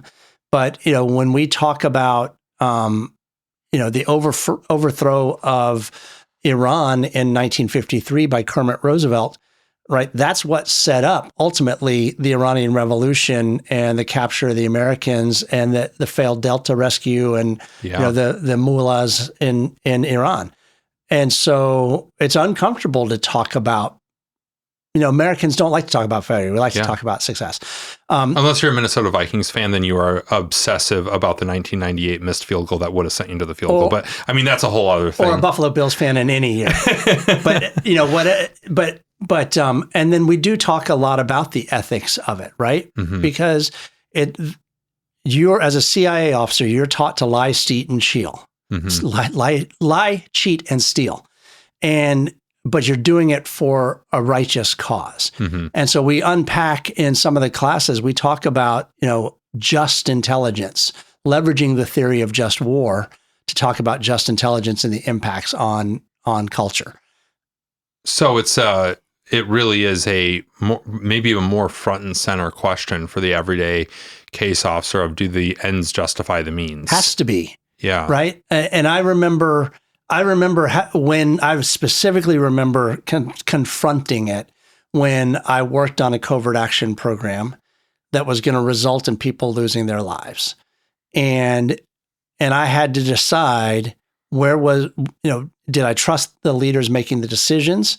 Did I trust the folks making the tactical level decisions? Where did the scales balance on this? Because people were going to die as a result of these things. And I had a role in that chain that I had to decide, could I play or not? And I think everybody in the intelligence community has to come to their own moment of understanding the real why of what they're doing and the moral and ethical questions that apply here. Yeah, I can't even imagine the almost unlimited amount of scenarios that would make somebody come face to face with their, call it your come to Jesus moment. You know, it's. I mean, you're even at his base level, you're convincing somebody to commit treason against their own government at risk of their death. Like, that's a weighty thing to carry. Yeah. Right. And especially if you have emotional intelligence and are capable of empathy and capable of imagining yourself in those shoes and what it would take for you to do that against your own country, your own countrymen. Oh. And there are lots of people who have died as a result of it. And so it's not just some theoretical ethical problem you're grappling with. It's real. And so I think every officer who has high emotional intelligence and is worth their salt has had to grapple with that at some point along the way, or multiple points. Yeah, the longer you do it, right, the more you're going to likely come face to face with it. Yes. So, you were the chair for the James Foley Legacy Foundation. I think anybody that's not familiar with James Foley, it's not hard to find that information. Very tragic end to a very bright life. And, I guess with the work that you guys are doing, we've already touched on a little bit in this podcast, but is there anything that's moved the needle for wrongful detention or hostage recovery or anything that's not working? Yeah. So I love the organization. I was very proud to be associated with it. I've known the Foley family for a long time. My kids got to spend time with James and listen to him talk about why he was, a conflict reporter. And so when he was taken and murdered by ISIS, it was very personal to us and to our community. He was from here in New Hampshire. And so when his mom asked me to join the foundation, with our primary focus being, the wrongful detention issue and protection of journalists operating in overseas conflict journalism, I was absolutely happy to kind of sign up. I cannot say enough good about Diane Foley. She is indefatigable in her efforts to ensure that Americans who are unjustly held abroad are brought home. She is a force of nature, and she has changed laws that have facilitated bringing people home. And more importantly, she's held government officials accountable, held their feet to the fire to advocate for the safe return of people unjustly held abroad. And she's done things like change the definition of what is, a unjust detainee, what is a hostage, and all of those things that really hadn't been defined before. But, when Jim was taken, it was against the law for an American to pay a ransom to a terrorist organization because it was considered funding of terrorism. She worked with the Obama administration to get those rules and those laws changed so that a tool that was available to other governments was no longer restricted from us. That we don't negotiate with terrorists. A, it wasn't ever wholly true, but B, it didn't help in these situations at all. If you can't talk to somebody, you can't achieve an outcome.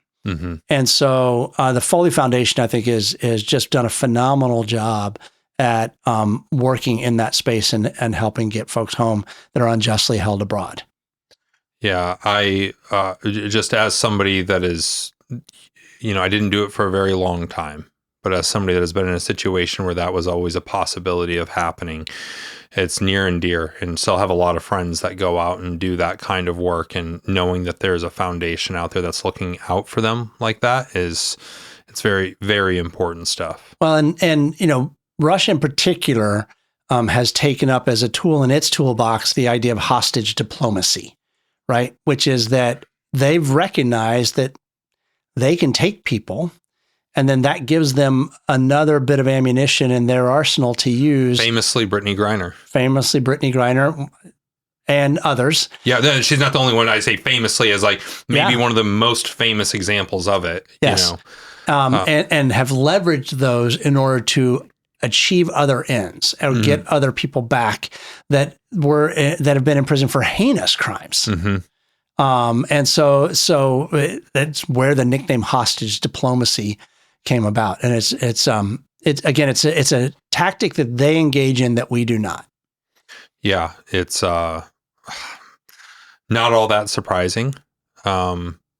That's you know, they do their own calculus on whether ends justify means, right? Yep. Doug, thanks for coming on today.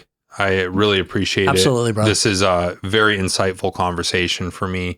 And with us just getting subject matter expert off the ground here, I'm excited that we're laying the foundation for what these conversations look like in the future and what our audience can expect from these conversations and these sort of deep insights that you provided into a world that is largely shadowy and that we can't, you know, you can only go so deep into it and outside of a skiff, right? So these sorts of things I think are very important for people to understand what the intelligence community does for us, the work that people do, like you you and your wife both put it on the line, various places around the world. And it's a different form of service than I think a lot. When people think service, they often think of a soldier, a Marine, airman, a police officer, a firefighter. Rarely do we think of the case officer, you know, and it is service to the country. So able to give a little bit of a peek into that life today. Absolutely. So happy to do that. I appreciate it. We need good people, right? And by the way, we need people that come from backgrounds that are different than mine.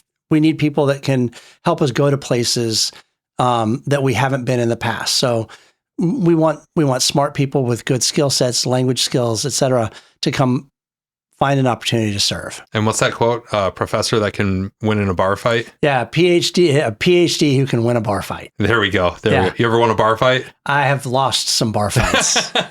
You got the professor part. I got the professor part down. Yeah. I've lost some bar fights. There we go. Well, thanks, Doug. I appreciate it. Absolutely, man. Thanks.